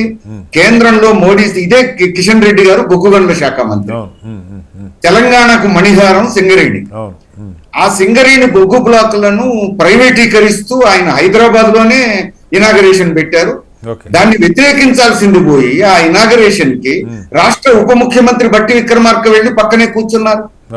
ఇద్దరు కలిసి ఆ కార్యక్రమం చేశారు. అంటే కేంద్రం చేస్తున్నటువంటి తప్పు, కిషన్ రెడ్డి గారు చేస్తున్నటువంటి తప్పుడు విధానాన్ని రాష్ట్ర ప్రభుత్వం సహకరిస్తోంది. రెండోది, నూతన విద్యా విధానం పేరుతో కార్పొరేట్ విద్యను ప్రమోట్ చేసే పనిలో వెస్ట్రన్ కంట్రీస్, పాశ్చాత్య దేశాలకు అనుకూలంగా విద్యను ప్రమోట్ చేసే పనిలో మోడీ ప్రభుత్వం ఉంది. దాన్ని వ్యతిరేకించాల్సింది పోయి మరో రూపంలో ఇక్కడ స్కిల్ యూనివర్సిటీ అంటున్నారు. కొత్తగా స్కిల్ యూనివర్సిటీ ఏమిటి? రాష్ట్రంలో ఉన్న యూనివర్సిటీలన్నీ స్కిల్ యూనివర్సిటీలుగా మార్చాలి కదా. ఖాళీ పోస్టులు, ప్రొఫెసర్ పోస్టులను భర్తీ చేసి లాబొరేటరీస్ ని ఇంప్రూవ్ చేసి వాటిని స్కిల్ యూనివర్సిటీలుగా చేస్తే ఉపయోగం కదా. వాటికి అదనంగా ఇంకొక యూనివర్సిటీ పెడితే మంచిదే, ఆహ్వానిద్దాం. కానీ అవన్నిటిని అట్లా వదిలేసి కొత్తగా ఒకటి స్కిల్ యూనివర్సిటీ అని అంబానీలను అదానీలను తీసుకొచ్చి వాళ్ళకు అనుకూలంగా చేస్తాను అంటే అది మోడీ ప్రభుత్వం చేస్తున్న విధానాలకు నువ్వు సహకరించడమే కదా. అట్లనే మండల కేంద్రాల్లో ఇంటర్నేషనల్ స్కూల్స్ అన్నారు. అసలు ఇప్పుడున్న ప్రభుత్వ స్కూళ్ళు అన్నింటినీ సరిగ్గా నిర్వహిస్తే, సౌకర్యాలను మెరుగుపరిస్తే బ్రహ్మాండంగా విద్యను అందించవచ్చు. దీన్ని వదిలిపెట్టి మండల కేంద్రాల్లో కొన్ని ఇంటర్నేషనల్ స్కూల్స్ అని చెప్పేసి అంటున్నారు. అంటే అసలు విషయాన్ని డైవర్ట్ చేస్తున్నారు. అట్లనే ఇప్పుడు రాష్ట్రంలో ప్రజల్లో పెరుగుతున్న అసంతృప్తిని పక్కదారులు పట్టించే పనిలో మతాన్ని రెచ్చగొడుతుంది బీజేపీ. ఇప్పుడు మనం బక్రీద్ రోజున మెదక్లో చూసాం మైనార్టీల మీద దాడులు, జైనూరులో చూసాం 10 రోజులు కర్ఫ్యూ, ఉట్నూరులో చూసాం మత ఘర్షణలు. ఇట్లా అనేక చోట్ల బీజేపీ, బజరంగ దళ్ ఈ పనులు చేస్తా ఉంటే ఎక్కడ రేవంత్ రెడ్డి గారు నోరు విప్పలేదు, కాంగ్రెస్ పార్టీ నోరు విప్పలేదు. బహిరంగంగా ఇది తప్పు, ప్రజల మధ్య సహజీవనం ఉండాలి, శాంతి భద్రతలు ఉండాలి, కలిసి జీవించాలి, బీజేపీ ఇలాంటి చిచ్చు పెడుతోంది, ఇది సరైనది కాదు అని తెలంగాణ ప్రజల్ని సమీకరించాలి కదా, లౌకిక విలువల కోసం నిలబెట్టాలి కదా. ఆ పని కాంగ్రెస్ ప్రభుత్వంగా చేయట్లేదు, కాంగ్రెస్ పార్టీగా చేయట్లేదు. అందుకని అటు కేంద్రంతోనూ రాష్ట్రాల హక్కుల కోసం పోట్లాట పక్కకు పెట్టి సహకరిస్తున్నారు. ఇప్పుడు మా విభజన హామీల గురించి కూడా అప్పుడో ఇప్పుడో మాట్లాడడం తప్ప కేంద్రం మీద ఒత్తిడి చేసేటువంటి ప్రయత్నం లేదు. ఇక్కడ ఎన్నికైనటువంటి బీజేపీ ఎమ్మెల్యేలు 8 మంది, బీజేపీ ఎంపీలు 8 మంది ఆ పని చేయట్లేదు, చెయ్యాలి అని ఒత్తిడి చేయాలి కదా. రాష్ట్ర ముఖ్యమంత్రి ఒత్తిడి చేయాలి, కాంగ్రెస్ పార్టీ ఒత్తిడి చేయాలి. ఈ పనులు చేయట్లేదు. ఇవేమీ చేయకుండా పైగా ముఖ్యమంత్రి గారు ప్రధానమంత్రిని పెద్దన్న అంటారు, కేంద్రానికి సహకరిస్తామంటారు. ఇది ఒక సమస్య. కేంద్రంతో ఒక భయం అనుకోవాలా, ఏమైనా సఖ్యత లేకపోతే వచ్చే 4 రూపాయలు కూడా రావేమో రాష్ట్రానికన్నా భయం. గతంలో బీఆర్ఎస్ ఉన్నప్పుడు ఆ ధోరణి వల్ల కొంత నష్టం జరిగిందన్న చర్చ కూడా ఉంది కదా సార్. ఒకటి నిజం, మీరు అన్న దాంట్లో ఒకటి నిజం. మోడీ ప్రభుత్వం అత్యంత నిరంకుశంగా ఉంది. ప్రశ్నించే వాళ్ళ రాష్ట్రాలకు నిధులు విడుదల చేయకుండా చట్టబద్ధంగా వచ్చేవి కూడా ఆపేసే పని చేస్తుంది. అది బీఆర్ఎస్ పాలనలో చేసింది, ఇప్పుడు చేస్తుంది. అది ఒకటి ఉంది. అయితే దానికి వ్యతిరేకంగా ప్రజల్ని సమీకరిస్తే ప్రజల్లో గౌరవం పెరుగుతుంది, ప్రజలకు హక్కులు వస్తాయి తప్ప లాలూచి పడితే రావు కదా. రెండోది, ఈ లాలూచి పడ్డంలో అసలు విషయం ఏంటంటే వీళ్ళలో మంత్రుల్లో కొంతమందికి ఏవో లొసుగులు ఉండుంటాయి.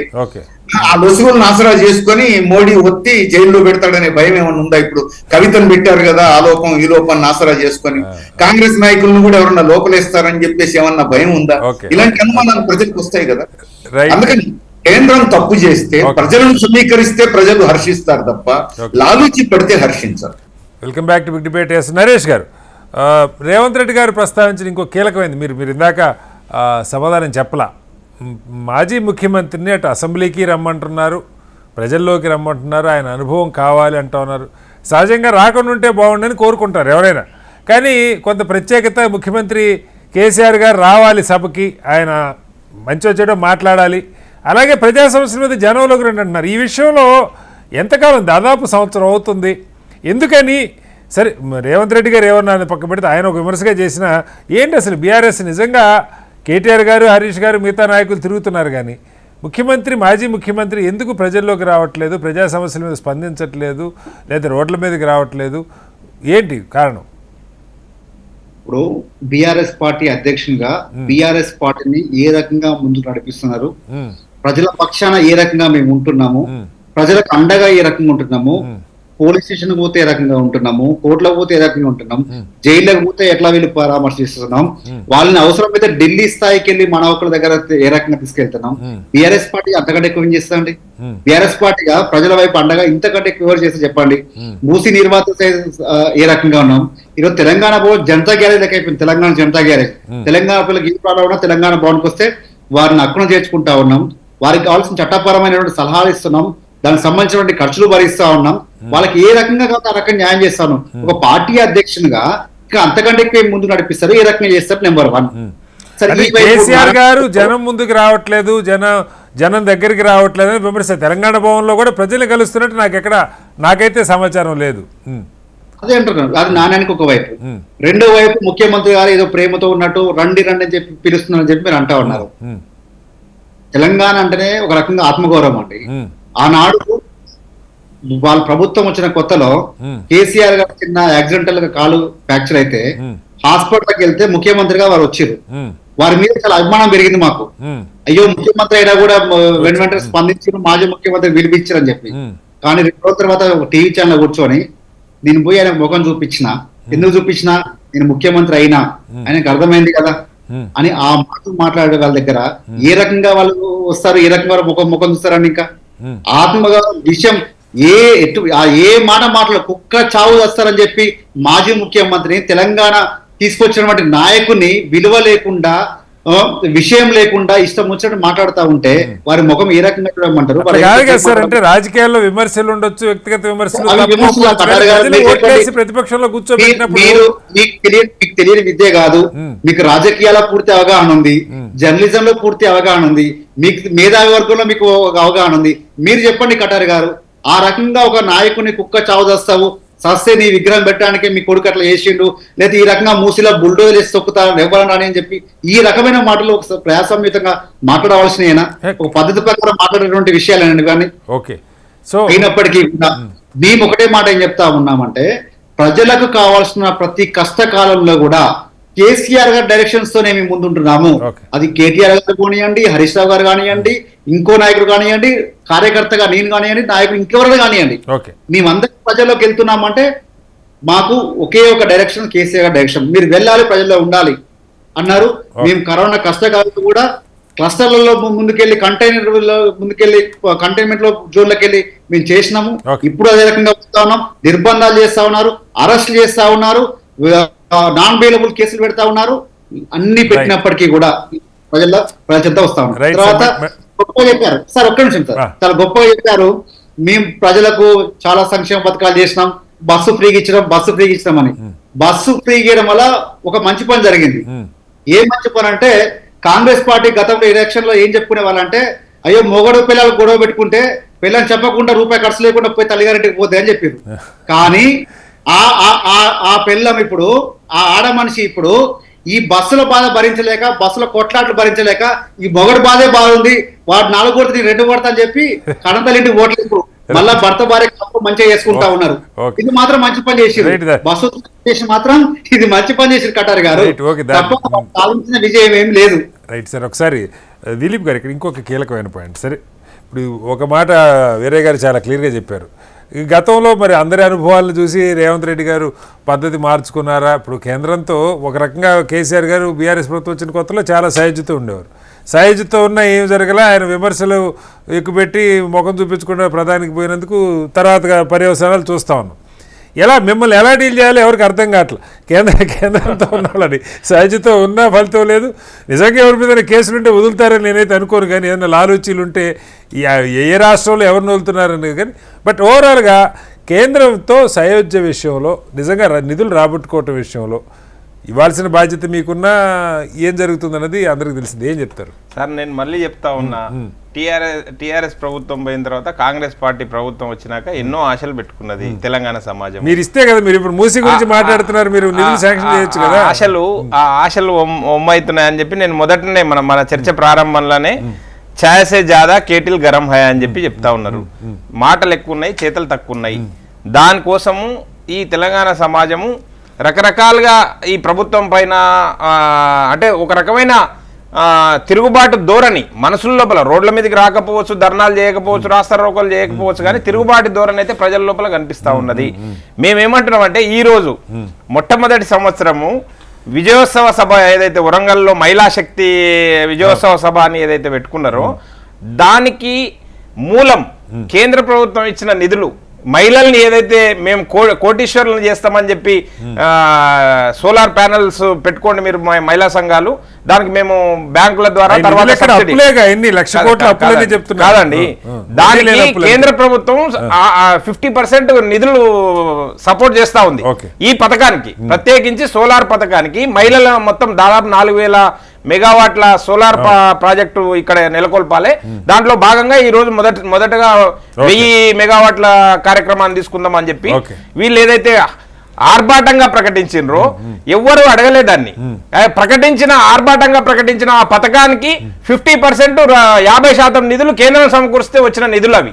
గుర్తుపెట్టుకోవాల్సిన అంశం ఏంటంటే వీరయ్య గారైనా కానీ లేదనుకుంటే ప్రేక్షకులైనా కానీ అందరూ గుర్తించాల్సిన అవసరం ఏంటంటే ఎవరో అడిగితే లేదనుకుంటే ఎవరైనా మంచిగా లేకపోతే, ఇప్పుడు మా వెస్ట్ బెంగాల్ ముఖ్యమంత్రి ఉన్నారండి, వారు భారతీయ జనతా పార్టీకి ఉప్పు నిప్పు లేదనుకుంటే గడ్డేస్తే పచ్చిగడ్డేస్తే బగ్గు అంటుంది.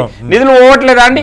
వాళ్ళు తీసుకుంటలేరు. ఇప్పుడు ఆయుష్మాన్ భారత్ అని చెప్పి ఒక కార్యక్రమాన్ని అంత అత్యంత ప్రతిష్టాత్మకంగా ప్రపంచంలో లేని కార్యక్రమాన్ని తీసుకొని వస్తే కేవలం 2 రాష్ట్రాలు అమలు చేస్తలేవు. భారతదేశంలో 2 రాష్ట్రాలు, ఒకటి వెస్ట్ బెంగాల్, 2 ఢిల్లీ. మేము అంతకంటే గొప్ప కార్యక్రమాలు అమలు చేస్తున్నామని చెప్పి. సరే, మీరు ప్రభుత్వం పైన వ్యతిరేకత ఉంటే ఉండొచ్చు, కేంద్ర ప్రభుత్వంతో మీరు అడగడంలో నామోషి పడితే ఇప్పుడు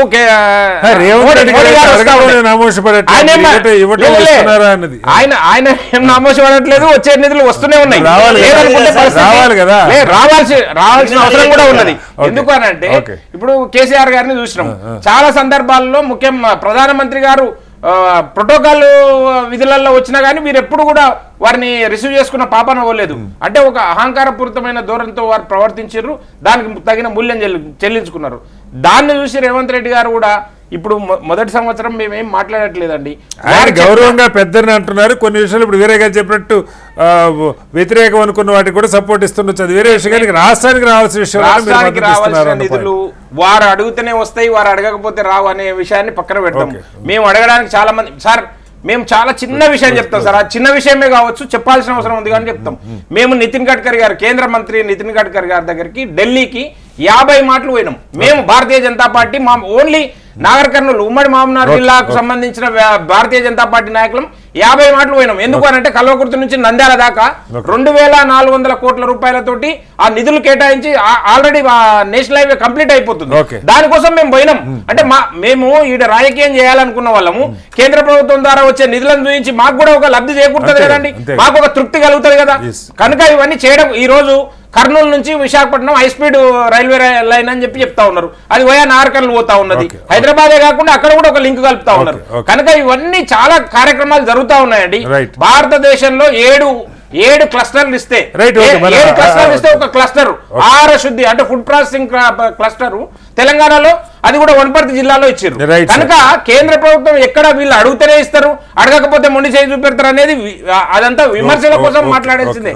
రెండో విషయం ఏంటంటే మళ్ళీ చెప్తా ఉన్నా, రేవంత్ రెడ్డి గారు ఈ రోజు విజయోత్సవ సభ పెట్టి మాట్లాడాల్సిన మాటలు కావు. వారి ప్రోగ్రెస్ రిపోర్ట్ చెప్పుకుంటే సంతోషించవలము, అది ఇంకేమన్నా ప్రజలకు చెప్పుకుంటే ఇంకా బాగుంది.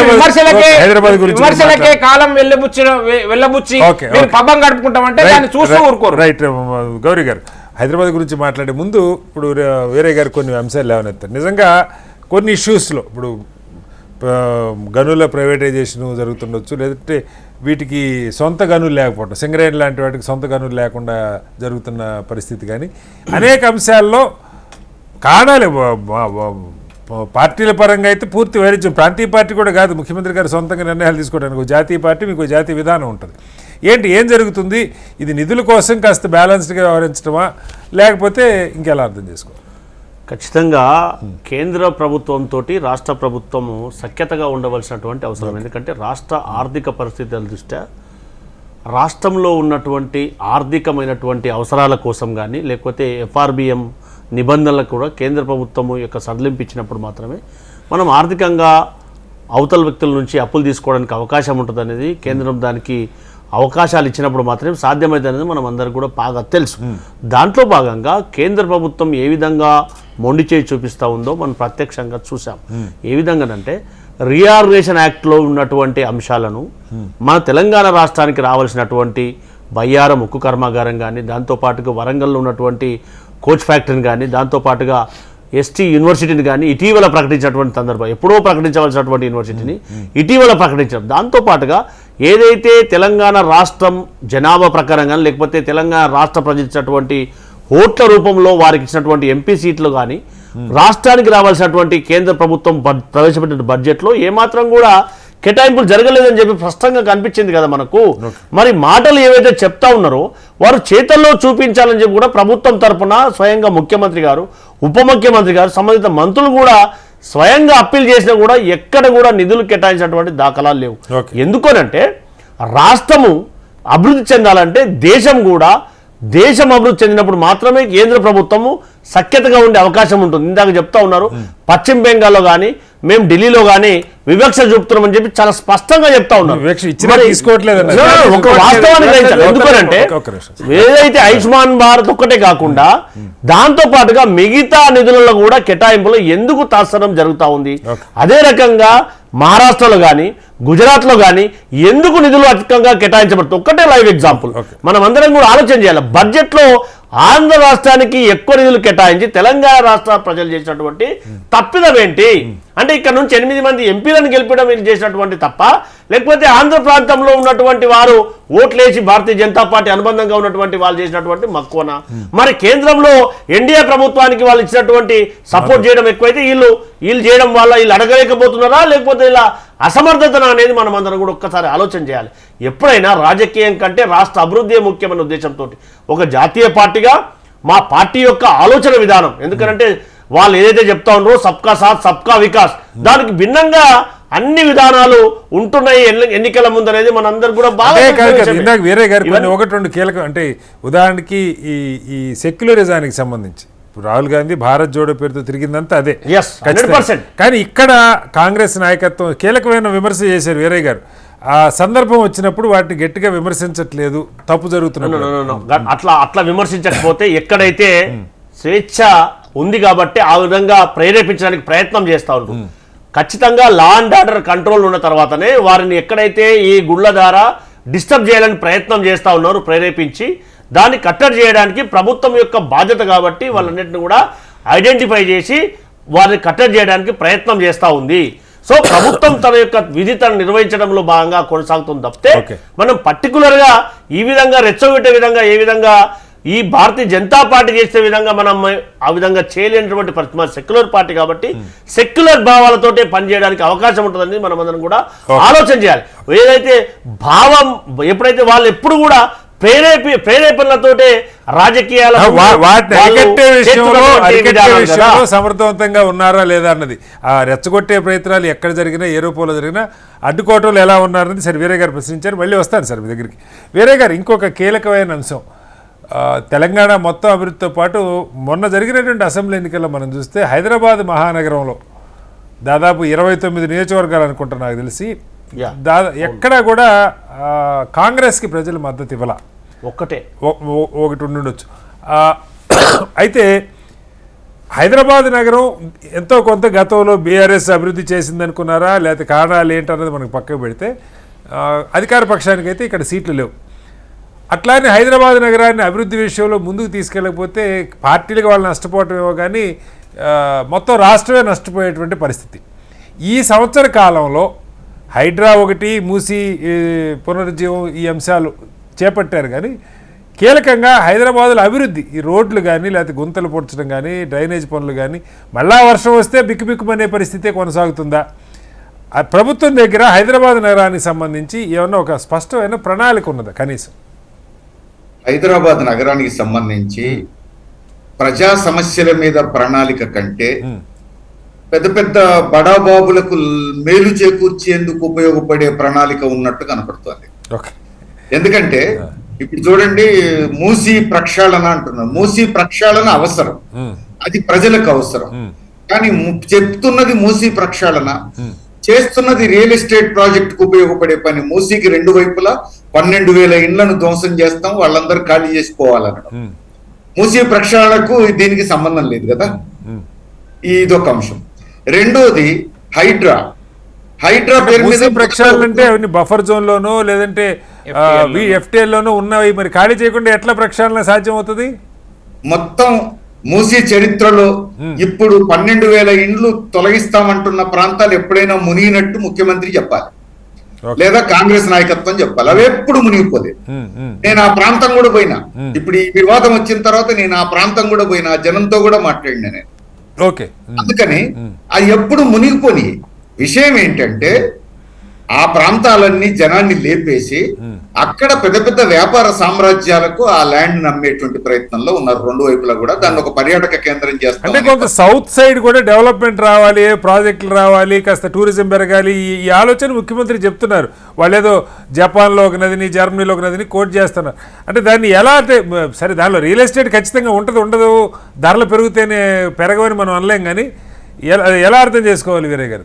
అసలు దశాబ్దాలుగా భూములు కొనుక్కొని ఇల్లు కట్టుకొని ఉంటున్న జనాన్ని లేపేసి రియల్ ఎస్టేటర్ల ప్రయోజనాల కోసం, పారిశ్రామికవేత్తల వ్యాపారస్తుల ప్రయోజనాల కోసం, లేదా పర్యాటకుల ప్రయోజనాల కోసం నేను వీళ్ళని లేపేస్తానంటే ఎట్లా న్యాయం అవుతుందండి? పర్యావరణం ఎస్, సుందరీకరణ ఎస్, ప్రక్షాళన ఎస్, వీటిల్లో దేనికి కూడా ఈ 12,000 ఇండ్లు తీసేయాల్సిన అవసరం లేదు. 2 వైపులా గోడ కట్టి ఆ నీళ్లు ప్రక్షాళన చేసి పంపించి గట్కేసర్ నుంచి సూర్యాపేట వరకు వ్యవసాయానికి వాడుతున్న నీళ్లు ఇవి కాకుండా గోదావరి కృష్ణా జలాలు ఇస్తే బ్రహ్మాండంగా డెవలప్మెంట్ ఉంటుంది. గట్ల మీద పెద్ద పెద్ద వృక్షాలు పెట్టండి, పర్యావరణం కూడా పరిరక్షణ అవుతుంది. ఈ రెండోది హైడ్రా పేరు మీద 2-3 పెద్ద పెద్ద బిల్డింగ్లను కూలదోసి ఆ తర్వాత పేద జనం మీద, మధ్యతరగతి జనం మీద పడ్డ రమీన్పూర్ చూసినా, కూకట్పల్లి చూసినా కోర్టు అడ్డుపడ్డ తర్వాతనే ఆగిపోయింది. అందుకని ఇది ఇప్పుడు ఇట్లానే 1-2 బిల్డింగ్ల మీదకి పోయి ఆ తర్వాత తెర వెనుక బేరం ఆడుకున్నారని చెప్పేసి జనంలో చర్చ. ఇప్పుడు కూడా అదే జరుగుతుందనేటువంటి చర్చ ఉన్నది. తర్వాత ఇప్పుడు ఫార్మా సిటీ చూసినా, ఫోర్త్ సిటీ చూసినా, ఇప్పుడు రైతుల భూములు గుంజుకొని పారిశ్రామికవేత్తలు ఇస్తాననే పద్ధతి ఏమిటి? అసలు పంటలు పండే రైతుల భూములు కాకుండా ఇతర భూములు చాలా ఉన్నాయి కదా. అందుకని ఇవన్నీ చూస్తుంటే హైదరాబాద్ నగర అభివృద్ధి పేరుతో ఇప్పుడు ప్రభుత్వం ప్రకటించిన పథకాలు బడాబాబులకు ఉపయోగపడే పథకాలుగా ఉన్నాయి. కాంగ్రెస్ నాయకులకు ఏమైనా కాళేశ్వరం ఏ విధంగానైతే ఒక పాడియావైందో బిఆర్ఎస్ నాయకత్వానికి, ఇవి కూడా కాంగ్రెస్ నాయకత్వానికి పాడియావా అనే సందేహాలకు వాళ్ళే. మీరు హైడ్రా గురించి ప్రస్తావించిన దానిలో ఈ ఊరికేదో బిల్డింగ్కి బుల్డోజర్ తెచ్చి ఒక కన్నం వేసి పోలా, కూల్చిని చాలా పెద్ద పెద్ద భారీగానే కూల్చారు. సరే కోర్టులు వీటి మీద పూర్తి విధానాలు కావాలని. మొదట మధ్యతరగతి మద్దతు కోసం అవి చేశారు. నేను అమీన్పూర్ చెప్పాను, అమీన్పూర్ 25 ఇండ్లు మధ్యతరగతి ప్రజలు. అవును సార్, మీరు చెప్పేది కరెక్టే వీరయ్య గారు. మధ్యతరగతి అయి ఉండొచ్చు కానీ వాళ్ళు మోసపోయి ఉండొచ్చు, కానీ కట్టింది నదిలో. నేను అమీన్పూర్ దగ్గరే ఉంటాను, నాకు తెలుసు అక్కడ ఎట్లా ఏ రకంగా కబ్జాలు అవుతున్నాయని. కొనుక్కున్న వాళ్ళు మోసపోయి ఉండొచ్చు కానీ కోల్చకుండా ఎలా? అవును, ఇప్పుడు ఆ అమ్మినోడిని కబ్జా పెట్టినోడిని అరెస్ట్ చేసావా? వాళ్ళ మీద చర్య తీసుకోకుండా మోసపోయి కొనుక్కున్నోడిని అనుమతులు ఇచ్చిన అధికారుల మీద యాక్షన్ తీసుకోవు. అన్ని అధికారులు 6 సస్పెండ్ చేశారు, తర్వాత ఏం జరుగుతుందో మనం చూడాలి. అన్ని అనుమతులు ఉన్న భూములు ఉద్యోగులు కొనుక్కున్నారు, బ్యాంకు నుంచి లోన్ తీసుకొని కట్టుకున్నారు. కనీసం సర్వే, హైకోర్టు అడిగి నువ్వు సర్వే చేసావని తహసీల్దార్ని అడిగితే చేయలేదు. అంటే సర్వే కూడా చేయకుండా, వాళ్ళకి నోటీసులు కూడా ఇవ్వకుండా బుల్డోజర్లు పెట్టి ఇండ్లు కూల్చేస్తే మహిళలు రోడ్డు మీద దొర్లుతూ ఏడ్చారండి. ఇప్పుడు వాళ్ళకి ఎవరు న్యాయం చేయగలరు? అందుకని ఇది పొరపాటు కదా. Right sir. ఇప్పుడు ఇవన్నీ చూపించి తెర వెనుక వసూళ్ల బేరాలు నడుస్తున్నాయని చర్చ జరుగుతుంది. దానికి ఏం సమాధానం అడుగుతాం? గౌరీ సతీష్ గారు అడుగుతాం, దాని గురించి కూడా అడుగుతాం. వారు ఆన్సర్ చేసే ముందు ఒకసారి నరేష్ గారు, గతంలో సరే బీఆర్ఎస్ ఏం చెప్పినా ఏం చేసినా ఏదైతే మధ్యతరగతి అనుకోండి లేదా నగరవాసులు అనుకోండి, వాళ్ళైతే మీ వెనకాలే నిలబడ్డారు మొన్న అసెంబ్లీ ఎలక్షన్లతో కలుపుకొని కూడా. బట్ అప్పుడు కూడా పూర్తిగా ఏమి నాలాలు పుడికి తీయడం దగ్గర నుంచి మొదలు పెడితే గొంత కనపడితే 1000 రూపాయలు ఇస్తా ఉన్నారు, ఎన్ని గొంతలు ఉన్నాయో అదంతా పక్క. బట్ ఇప్పుడు ఈ సంవత్సర కాలంలో మనం మూసీ గురించి హైడ్రా గురించి అలాగే రెగ్యులర్గా మాట్లాడుకుంటున్నాం. హైదరాబాద్లో రోడ్ల పరిస్థితి కానీ డ్రైనేజ్ వ్యవస్థ కానీ వీటి మీద ఈ ప్రభుత్వం దృష్టి పెడుతుందా? దానికి ఏదైనా నిధులు కేటాయిస్తుందా? ఇవి రెండు జరగాల్సిందా లేదా ఒక చర్చ హైడ్రాను మూసి? బట్ అవి రెండుతో సంబంధం లేకుండా కూడా చాలా జరగాల్సిన పనులు ఉన్నాయి. వాటి విషయంలో ఏంటి, మీరేమన్నా అధ్యయనం చేసుకున్నారా? జిహెచ్ఎంసీ ఎన్నికలు కూడా బహుశా త్వరలో వస్తాయి, ప్రభుత్వం ఆ రకంగా సిద్ధపడుతుందా, ఎలా చూడాలి? నరేష్ గారు, గతంలో ప్రభుత్వానికి నిర్దిష్టమైన ప్రణాళిక ఉండే. గత ప్రభుత్వం, మా ప్రభుత్వం ఏదైనా ఒక నిర్దిష్ట ప్రణాళిక ఉండే. ఏ రకంగా ఉందంటే హైదరాబాద్ విశ్వనగరం చేయాలి, హైదరాబాద్ విశ్వనగరం కావడానికి అన్ని సదుపాయాలు కల్పించాలి. అంటే మొదట ట్రాఫిక్ సమస్యను క్లియర్ చేయాలి, తర్వాత డ్రైనేజ్ సమస్యను క్లియర్ చేయాలి, తర్వాత వాటికి నీటి సదుపాయం అంటే మంచినీటి సరఫరా చేయాలి, వాటికి కావాల్సినటువంటి కరెంటును సప్లై చేయాలి, పారిశ్రామికవేత్తలకు కావాల్సిన పరిశ్రమ చేయాల్సిన అవసరం ఉంది. ఎందుకంటే 2014 తెలంగాణ రాష్ట్రం ఏర్పాటు నాటికి ఇందిరా పార్క్ దగ్గర ఇండస్ట్రీస్లు, స్మాల్ స్కేల్ ఇండస్ట్రీస్ అంతా ధర్నాలు చేస్తా ఉన్నారు. మాకు కరెంట్ ఉండట్లేదు, మాకు పవర్ హాలిడేస్ ఇస్తా ఉన్నారు, ఈ పరిస్థితి మమ్మల్ని ఏం చేయమంటారు, ఉండమంటారా పొమ్మంటారా, మా బతుకులు ఏం చేయాలని ఆనాడు పరిస్థితి ఆ రకంగా ఉండే. కానీ మొదట ఎప్పుడైతే అధికారం రాగానే గతంలో ఏం జరిగింది, వాడేం చేసిన ఏం చేయలే. ఏ రకంగా పవర్ ని మనం కరెక్ట్ స్టేబుల్ గా చేయాలి, నాణ్యమైన కరెక్ట్ ఏ రకంగా తీసుకురావాలి, సింగిల్ విండో విధానంగా ఏ రకంగా మనం పర్మిషన్ ఇవ్వాలి, ఎస్ఆర్డిపి ద్వారా రోడ్లను ఏ రకంగా చేసుకోవాలి, ట్రాఫిక్ నియంత్రణ ఏ రకంగా కంట్రోల్ చేసుకోవాలి, 10,000 కోట్లతోనే 38 ఫ్లైఓవర్లు మేము ఏ రకంగా నిర్మించినాము, ఆ తర్వాత ఎస్ఎన్డిపి ద్వారా నాలా డెవలప్మెంట్ ఏ రకంగా చేసినాము, ఎస్ఎన్డిపి ద్వారా నాలా డైవర్షన్ ఏ రకంగా చేసినాము, మూసి ఏదైతే బాలానగర్ లాంటి ఇండస్ట్రియల్ ఏరియాల నుంచి వాటిని ఏ రకంగా డైవర్ట్ చేసుకున్నాము, హుస్సేన్ సాగర్ లో కలవకుండా. ఆ తర్వాత ఉన్నటువంటి వాటిని మళ్ళీ శుద్ధి చేయాలి కాబట్టి ఆ శుద్ధి చేయడానికి ఎస్టీపీ సెంటర్లు ఎన్ని పెట్టుకున్నాము, ఎన్ని మిలియన్ గ్యాలరీ మనం శుద్ధి చేసుకుంటా ఉన్నాం, శుద్ధి చేసిన వాటి తర్వాత ఏ రకంగా కాలుష్యం తగ్గుతూ ఉంది, ఇవన్నీ మేము గతంలో చేసుకున్నాం. ఇది ఒక భాగం అయితే, అభివృద్ధి కోసం ఏదైతే ప్రపంచ స్థాయి కంపెనీలు మనం ఏ రకంగా ఆకట్టుకోవాలి, ప్రపంచ స్థాయి ఈరేసింగ్ లాంటి సంస్థలను ఏ రకంగా మనం పెట్టుకోవాలి, అంటే ఇవన్నీ చేయడం వల్ల, ప్రపంచం దృష్టిని సాధించడం వల్ల గొప్ప గొప్ప కంపెనీలు, మంచి మంచి పారిశ్రామికవేత్తలు మన దగ్గరకు ఇన్వెస్ట్ చేస్తే తద్వారా తెలంగాణ ప్రజలకు న్యాయం జరుగుతుంది. పర్మనెంట్ సెటప్లు అవి నడుస్తూ ఉంటాయి సార్. బట్ నేనంటుంది రెగ్యులర్గా నిర్వహణ, రోడ్ల నిర్వహణ కావచ్చు, లేకపోతే కొత్తగా అవసరమైన చోట్ల ఇప్పుడు ఒక 7-8 ఫ్లైఓవర్లు అవుతాయి. అక్కడ ఎవరిని అడిగినా కొంతమంది అది కేంద్ర డబ్బులు అంటారు, ఇంకొకటి అంటారు, మొత్తానికి నత్తనాడికైతే నడుస్తూ ఉన్నాయి. వీటితో పాటుగా డ్రైనేజ్ వ్యవస్థలు క్లియర్గా. దానికి ఉదాహరణ చెప్తా. మేము ఉప్పల్ నుంచి మెడిపల్ దాకా, అమర్పేట నుంచి మెడిపల్ దాకా ఫ్లైఓవర్ ని సెంట్రల్ గవర్నమెంట్ స్కీమ్ చేసి వాళ్ళు ఏం చెప్పారు, స్టేట్ గవర్నమెంట్ మాకు ఇవ్వమని గత మా మంత్రి గారు కేటీఆర్ అడిగితే, లేదు సెంట్రల్ హైవే స్కీమ్ మేమే చేస్తామని చెప్పి కేంద్ర ప్రభుత్వం చేసింది. చేసినప్పుడు అక్కడ ఏం జరిగింది, దాదాపు అక్కడ ప్రాపర్టీస్ ల్యాండ్ అక్విజిషన్ చేసి ఇవ్వాలి కదా, దాదాపు 250-300 ప్రాపర్టీస్ ని ల్యాండ్ అక్విజిషన్ దగ్గర కూడా అదే పెద్ద సమస్య. గత చాలా కాలంగా 190 కోట్ల రూపాయలు వాళ్ళకి కంపెన్సేషన్ కటాయించి మళ్ళీ వాళ్ళకి అన్ని సదుపాయాలు కల్పించి ఆ తర్వాత మళ్ళీ రోడ్లు అనుకోండి, నీళ్లు అనుకోండి, సరఫరా అనుకోండి, లేకపోతే వాటిలో దాదాపు ఒక 40 కోట్లు ఖర్చు పెట్టి వాటిని రెడీ చేసి ఇస్తే ఏం జరిగింది? ఎన్ని సంవత్సరాలు అయింది? ఇన్ని సంవత్సరాల కాలంలో మేము 35-40 ఫ్లైఓవర్లు మేము కట్టినాము, కానీ వాళ్ళు ఒక ఫ్లైఓవర్ కట్టలేకపోయారు. దీని మీద ఎందుకు స్పందించట్లేరు? ఎందుకు కేంద్ర ప్రభుత్వం మాట్లాడలేకపోతా ఉన్నారు? అది విషయం పక్కన పెడదాం. ఈ రోజు రోడ్ల సమస్య ఇప్పుడు ఉంది, ఆనాడు ఏ రకంగా ఉండే, ఈనాడు ఐటీ సెక్టర్ ఏ రకంగా ఉంది, ఆనాడు ఏ రకంగా ఉండే. ఇది ఒకటే కటారి కాదు. ఇంకొక విషయం చెప్తాను. ఇప్పుడు 40 సంవత్సరాల క్రితం నుంచి ఉన్నటువంటి వాటిని ఆర్డీఎక్స్ ముద్రలేసి తొలగిస్తామని చెప్తా ఉన్నారు. 40 సంవత్సరాల క్రితం ఉన్నటువంటి లేఅవుట్లని వాళ్ళే గత కాంగ్రెస్ ప్రభుత్వంలో ఎల్ఆర్ఎస్ స్కీమ్ ద్వారా రెగ్యులర్ చేసిన వాటిని కూడా ఈ రోజు రిజిస్ట్రేషన్ బ్యాన్ చేశారు. ఏం చేస్తారండి ప్రజలు? ఉన్నాయి అమ్ముకునే పరిస్థితి లేదు. పెళ్లిళ్ళు చేయాలంటే వాళ్ళు హాస్పిటలైజ్ అయితే కనీసం అమ్ముకుందామంటే ఈ రోజు నానా ఇబ్బందులు పడుతున్నారు ప్రజలు. ఆ రిజిస్ట్రేషన్లు కాకుండా, పర్మిషన్ లేకుండా ఈ రకంగా చేస్తుంది ప్రభుత్వం అని చెప్పి ఏనాడు అనుకోలేని చెప్పి గగ్గోలు పెడతా ఉన్నారు ఈ రోజు అవుట్స్కట్స్ లో ఉన్నటువంటి ప్రజలందరూ కూడా. అయినప్పటికీ ఇప్పుడు ఈ రోజు వ్యాపార సంస్థలు అయితే ఆ రకంగా ఉన్నాయి, ఏదైతే రియల్ ఎస్టేట్ స్థిరాస్తి బిజినెస్ అయితే ఆ రకంగా ఉన్నాయి, ఐటీ సెక్టర్ అయితే చెప్పకనే చెప్పాల్సిన అవసరం లేదు. ఆనాడు మనం బెంగళూరుని తలదాన్ని ఈ రోజు నెంబర్ 1 పరిస్థితి వస్తే మళ్ళీ ఈ రోజు నెంబర్ 1 బెంగళూరు వచ్చింది కదా. మనం ఏ స్థాయి పోతున్న పరిస్థితులు ఉన్నాం కదా. డెవలప్మెంట్ విషయం కాకుండా ఈ రోజు గతంలో రజనీకాంత్ లాంటి వారు చాలా మంది వచ్చి మనం ఈ హైదరాబాద్ లో ఉన్నామా, సింగపూర్ ఉన్నామా, లేదా ఇక్కడ ఉన్నామా అని చెప్పి అనుకున్నటువంటి పరిస్థితుల్లో చెప్పుకున్నటువంటి సందర్భాల నుంచి మళ్ళీ తిరోగమనం పోతా ఉన్నాం కదా. నేను ఇప్పటికీ ఏమంటా ఉన్నా సార్, ఇప్పుడు నేను ప్రభుత్వం నిందించట్లేదు. సరి అయిన సమయంలో సరైన నిర్ణయాలు తీసుకొని ముందుకు పోండి. ఆ రకంగా అందరికి మంచి జరగాలి, అన్ని పార్టీలు కూడా మద్దతు ఇస్తాయి. అప్పుడు డిబేట్ లో 1 మినిట్ కంప్లీట్ చేస్తాం. చెప్పండి. మేము గతంలో మేము ఏమనుకున్నాం, గోదావరి జలాలని హైదరాబాద్ తీసుకొచ్చేసి పరిశుద్ధ నీళ్ళని చేద్దాం, మూసి ప్రక్షాళన చేద్దాం, తద్వారా హైదరాబాద్ మంచి సమస్య రాకుండా ఉండదు. అసలు మనం షామీర్పేట లాంటి రిజర్వాయర్ కూడా 10 ఏళ్ళు పట్టింది సార్ చేయలే సమస్య.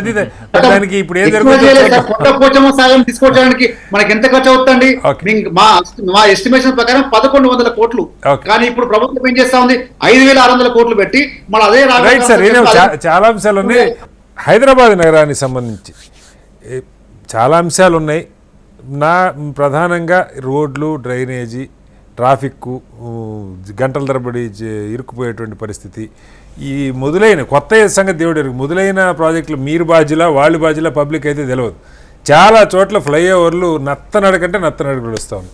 ఏంటి సిటీ మీద ప్రభుత్వం దృష్టి పెట్టినట్ట? ఇప్పుడు హైదరాబాద్ విశ్వనగరం, వైబ్రెంట్ హైదరాబాద్ అనేది అందరికి తెలిసిన విషయము. ఎవరు అవునన్నా కాదన్నా హైదరాబాద్ అభివృద్ధి అనేది చాలా వేగవంతంగా జరిగింది. మన కళ్ళ ముందరనే ఎన్నో మార్పులు చూసినాం. కానీ ప్రభుత్వాల కొంచెము చిన్న చూపు వల్ల, అంటే దీర్ఘకాలిక దృష్టి లేకపోవడం వల్ల యాక్చువల్గా జరగాల్సినంత అభివృద్ధి జరగలేదు. అది అందరూ ఒప్పుకోవాల్సిన విషయమే.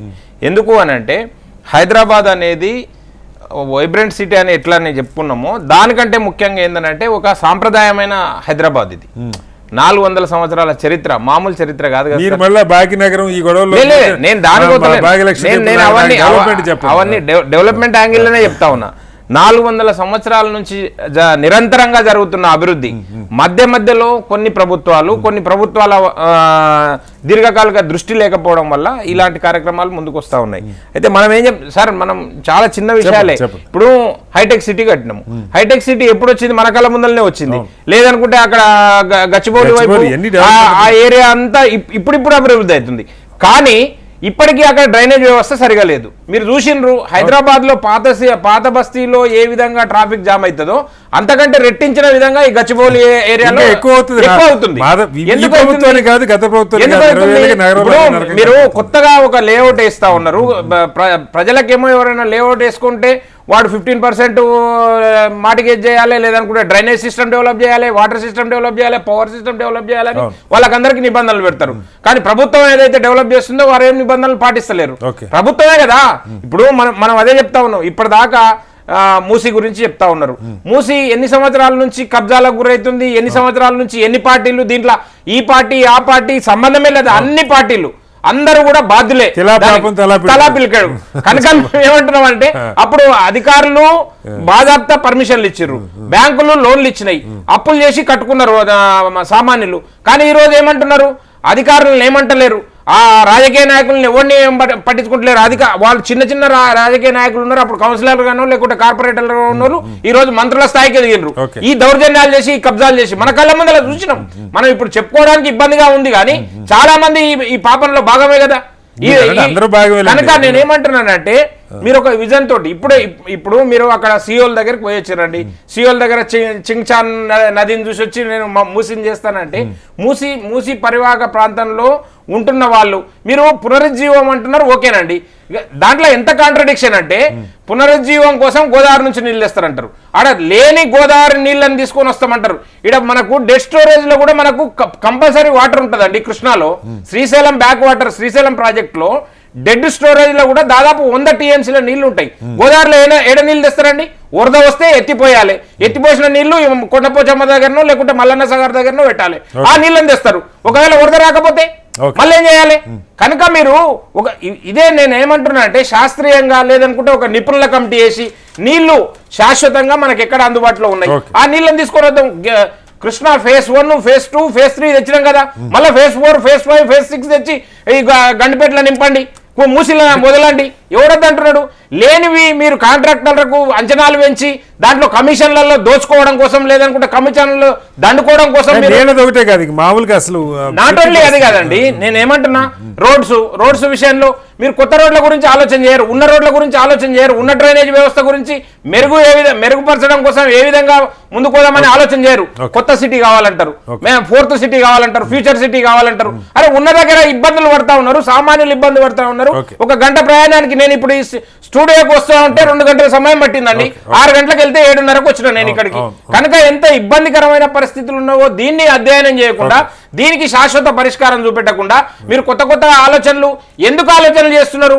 మీ స్వలాభం కోసమే ఆలోచన చేస్తున్నారు, లేదంటే ఫ్యూచర్ గురించి లేకుంటే భావి తరాల గురించి ఆలోచన చేసి తీసుకొని వస్తున్నారు. ఇవన్నీ కార్యక్రమాలు ఏవి కూడా తీసుకొని వస్తలేరండి.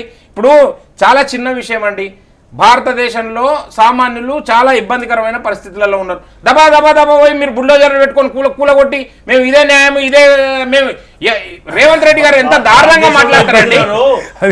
యూపీలో అందుకే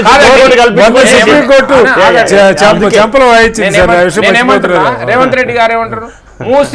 మూసీని పునరుజ్జీవానికి మూసీ డెవలప్మెంట్ కి ఎవరైనా అడ్డం వస్తే తొక్కించుకుంటా పోతా.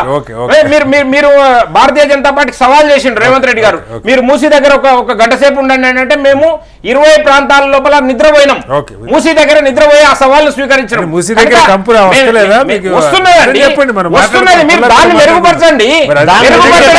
కాదండి, ఎస్టీపీలు పెట్టినాం అని గడిచిన ప్రభుత్వంలో బజాయిస్తున్నారు కదా. ఒక్కటంటే ఒక్క ఎస్టీపీ శాస్త్రీయంగా పనిచేస్తున్నది. ఎస్టీపీలు పెట్టినామని సంఖ్య చూపిస్తా ఉన్నారు. ఎస్టీపీలు ఎక్కడ పనిచేస్తున్నాయి మీకు తెలియదా?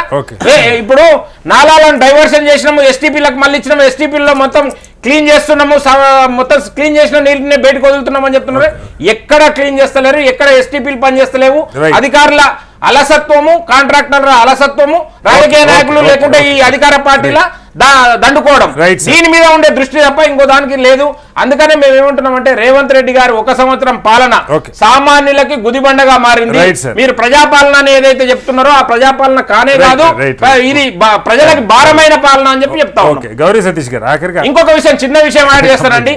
హైదరాబాద్ అని అంటే రేవంత్ రెడ్డి గారు ఏం చెప్పారు? నేను కూడా ఒక రియల్ ఎస్టేట్ ఫ్యామిలీ నుంచే వచ్చినా, నేను ఖచ్చితంగా రియల్ ఎస్టేట్ ని ఇబ్బంది పడని నేను చెప్పాను. రియల్ ఎస్టేట్ ఎంత దారుణంగా పడిపోయిందండి. రేవంత్ రెడ్డి గారి విధానాల వల్లనే ఇక్కడ రియల్ ఎస్టేట్ ఇబ్బందికరమైన పరిస్థితులు ఎదుర్కొంటున్నారు. ఇప్పటికైనా కళ్ళు తెరిచి మీరు ఈ అహంకారపూరితమైన ధోరణితో కాకుండా వాస్తవంగా వాళ్ళ దగ్గర పోయి ప్రయత్నం చేస్తే ఖచ్చితంగా బాగుపడుతుంది. హైదరాబాద్ ఇంకా వైబ్రెంట్ గా అభివృద్ధి చెందుతుంది. సతీష్ గారు ఇక్కడ ఇదేదో మీ మీద దండెత్తడం కాదు, విషయం ఏంటంటే సంవత్సరం కూడా పూర్తి కాలేదు. వీటన్నిటి ప్రభుత్వం మెరుగుపరుచుకుంటే ఖచ్చితంగా భవిష్యత్తు మీద మా ఇక్కడ చర్చలు ఎవరికి కూడా ప్రభుత్వాన్ని ఇంకొకలాగా మీ టైం ఇంకా చాలా ఉంది, కానీ లోపాలు కనపడుతున్నాయి. ఇప్పుడు హైదరాబాద్ నగరమే తీసుకోండి, నిజంగా ట్రాఫిక్ సమస్య గతంలో నాకు బాగా గుర్తు. కేటీఆర్ గారు ఒక మాట చెప్పారు, వరదలు వచ్చినప్పుడు దీన్ని బాగు చేయాలంటే 20,000 కోట్లు కావాలి, 4-5 ఏళ్ళు టైం పడుతుంది. వాళ్ళు అది చేయలే. హైదరాబాద్ అలాగే ఉంది, ప్రజలు వాళ్ళకి చేయలేకపోయారు. చేసే ఉద్దేశం ఏ ప్రభుత్వానికి చేసే ఉద్దేశం లేదని నేను అంటే ఇది ఈ ట్రాఫిక్ కావచ్చు, డ్రైనేజ్ కావచ్చు, లేకపోతే రోడ్ల పరిస్థితి కావచ్చు, మిగతా డెవలప్మెంట్ కావచ్చు, వీటి గురించే మాట్లాడుకుందాం. ఏంటి దీని మీద ప్రభుత్వం దృష్టి పెట్టిందా? కొత్తవి తీసుకొచ్చేది ఓకే, అభ్యంతరం లేదు ఎవరికి, కానీ ఉన్న వాటిని ఇంప్రూవ్ చేసుకోవాలన్న దానిలో ఏం చెప్తారు? వాస్తవాన్ని గ్రహించాలి మనం అందరం. హైదరాబాద్ పెరగడంలో భాగంగా ఫస్ట్ ఇంటర్ రింగ్ రోడ్ ఉండేది, దాని తర్వాత అవుటర్ రింగ్ రోడ్ వచ్చిన తర్వాత కూడా హైదరాబాద్ చుట్టూ ఇందాక మా చారి గారు చెప్పినట్టు వైబ్రెంట్ సిటీ ఇది. సో దాంతోపాటుగా ఇప్పుడు రీజనల్ రింగ్ రోడ్ కూడా వచ్చిన తర్వాత హైదరాబాద్ అనేది ఎక్స్పెన్షన్ అయ్యే అవకాశం ఉంది. కాబట్టి regional ring road land acquisition కూడా త్వరితగతిన చాలా ఫాస్ట్గా మా ప్రజాప్రభుత్వం వచ్చిన తర్వాత చేస్తూ ఉందనేది మనం అందరం కూడా గ్రహించాలి. దాంతోపాటుగా హైదరాబాద్లో రోడ్లు కానీ, హైదరాబాద్ పరిసర ప్రాంతాల్లో ఉన్నటువంటి లింక్ రోడ్లు కానీ త్వరితగతిన ఇప్పటికే చాలా ప్రాంతాల్లో మేము రోడ్లన్నీ కూడా రిపేర్ చేస్తూ ఉన్నాం, కొత్త రోడ్లన్నీ కూడా ఫార్మేషన్ చేస్తూ ఉన్నాం. దాంతోపాటు ఏదైతే హైదరాబాద్లో ఆకాశాన్ని అంటే భవనాలు ఉన్నాయో దాని ద్వారా అండర్ గ్రౌండ్ డ్రైనేజ్ అనేది చాలా ఇబ్బందికరమైనటువంటి పరిస్థితి. కాబట్టి దాన్ని ఏ విధంగా స్ట్రీమ్లైన్ చేస్తే బాగుంటుందని చెప్పి కూడా దాని మీద చర్చ జరుగుతూ ఉంది. దానికి అనుగుణంగానే ఏ విధంగా హైదరాబాద్ను సేఫ్ గార్డ్గా చేస్తే బాగుంటుందని దాన్ని ఈ మూసి పునర్జీవం కానీ, దాంతోపాటుగా ఇటీవల వారు బీఆర్ఎస్ ప్రభుత్వం ఏదైతే హైటెక్ సిటీ నుంచి శంషాబాద్ వరకు ఏదైతే మెట్రో సిటీ ఉందో దాంతో ట్రాఫిక్ కనెక్షన్ అనేది ఉండదు.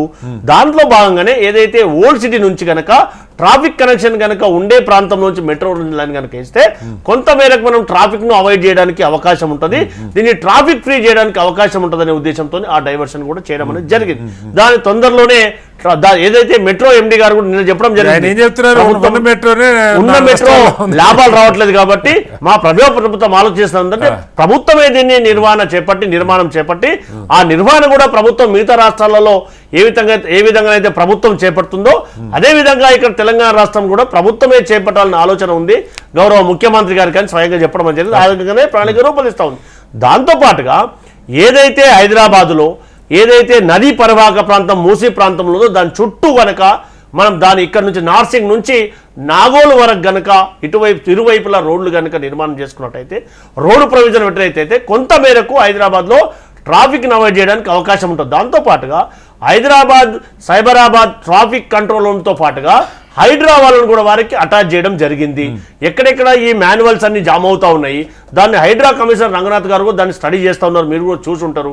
దాంతోపాటుగా గతంలో హైదరాబాద్లో కానీ హైదరాబాద్ పరివాహక ప్రాంతంలో కానీ మీరంటగా అమీన్పూర్ కానీ ఇక్కడ చందానగర్ కానీ దాంతోపాటుగా రాజేంద్ర నగర్లో కానీ గతంలో చెరువులు ఉండేవి అని కాకుండా చెరువులను రాబోయే తరానికి రేపు ఏదన్నా కారణాలు గతంలో హైదరాబాద్లో వర్షాలు పడ్డప్పుడు మన తెలంగాణ హైదరాబాద్ పైన వర్షాలు పడ్డప్పుడు ఏ విధంగా హైదరాబాద్ మునిగిపోయిందో 10,000 ఇస్తామని చెప్పి ఒకరు ఇయ్యలేరని ఇంకోరు ఏ విధంగా గొగ్గలు పెట్టుకున్నాం ప్రత్యేకంగా చూసాం కదా.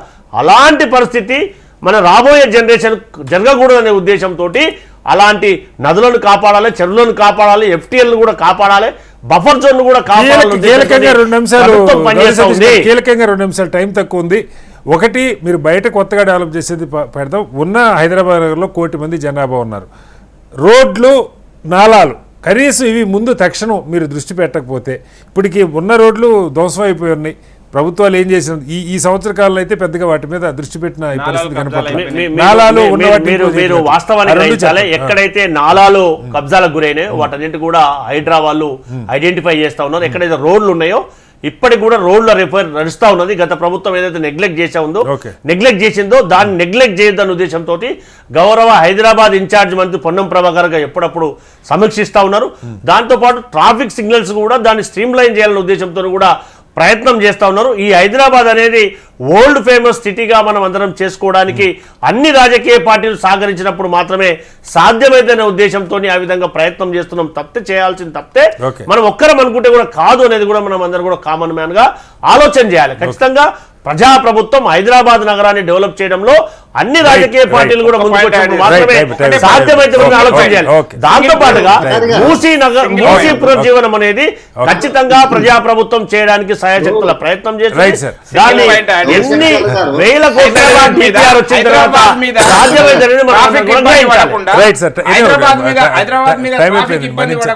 రీజనల్ రింగ్ రోడ్ కు పూర్తి స్థాయిలో కేంద్రం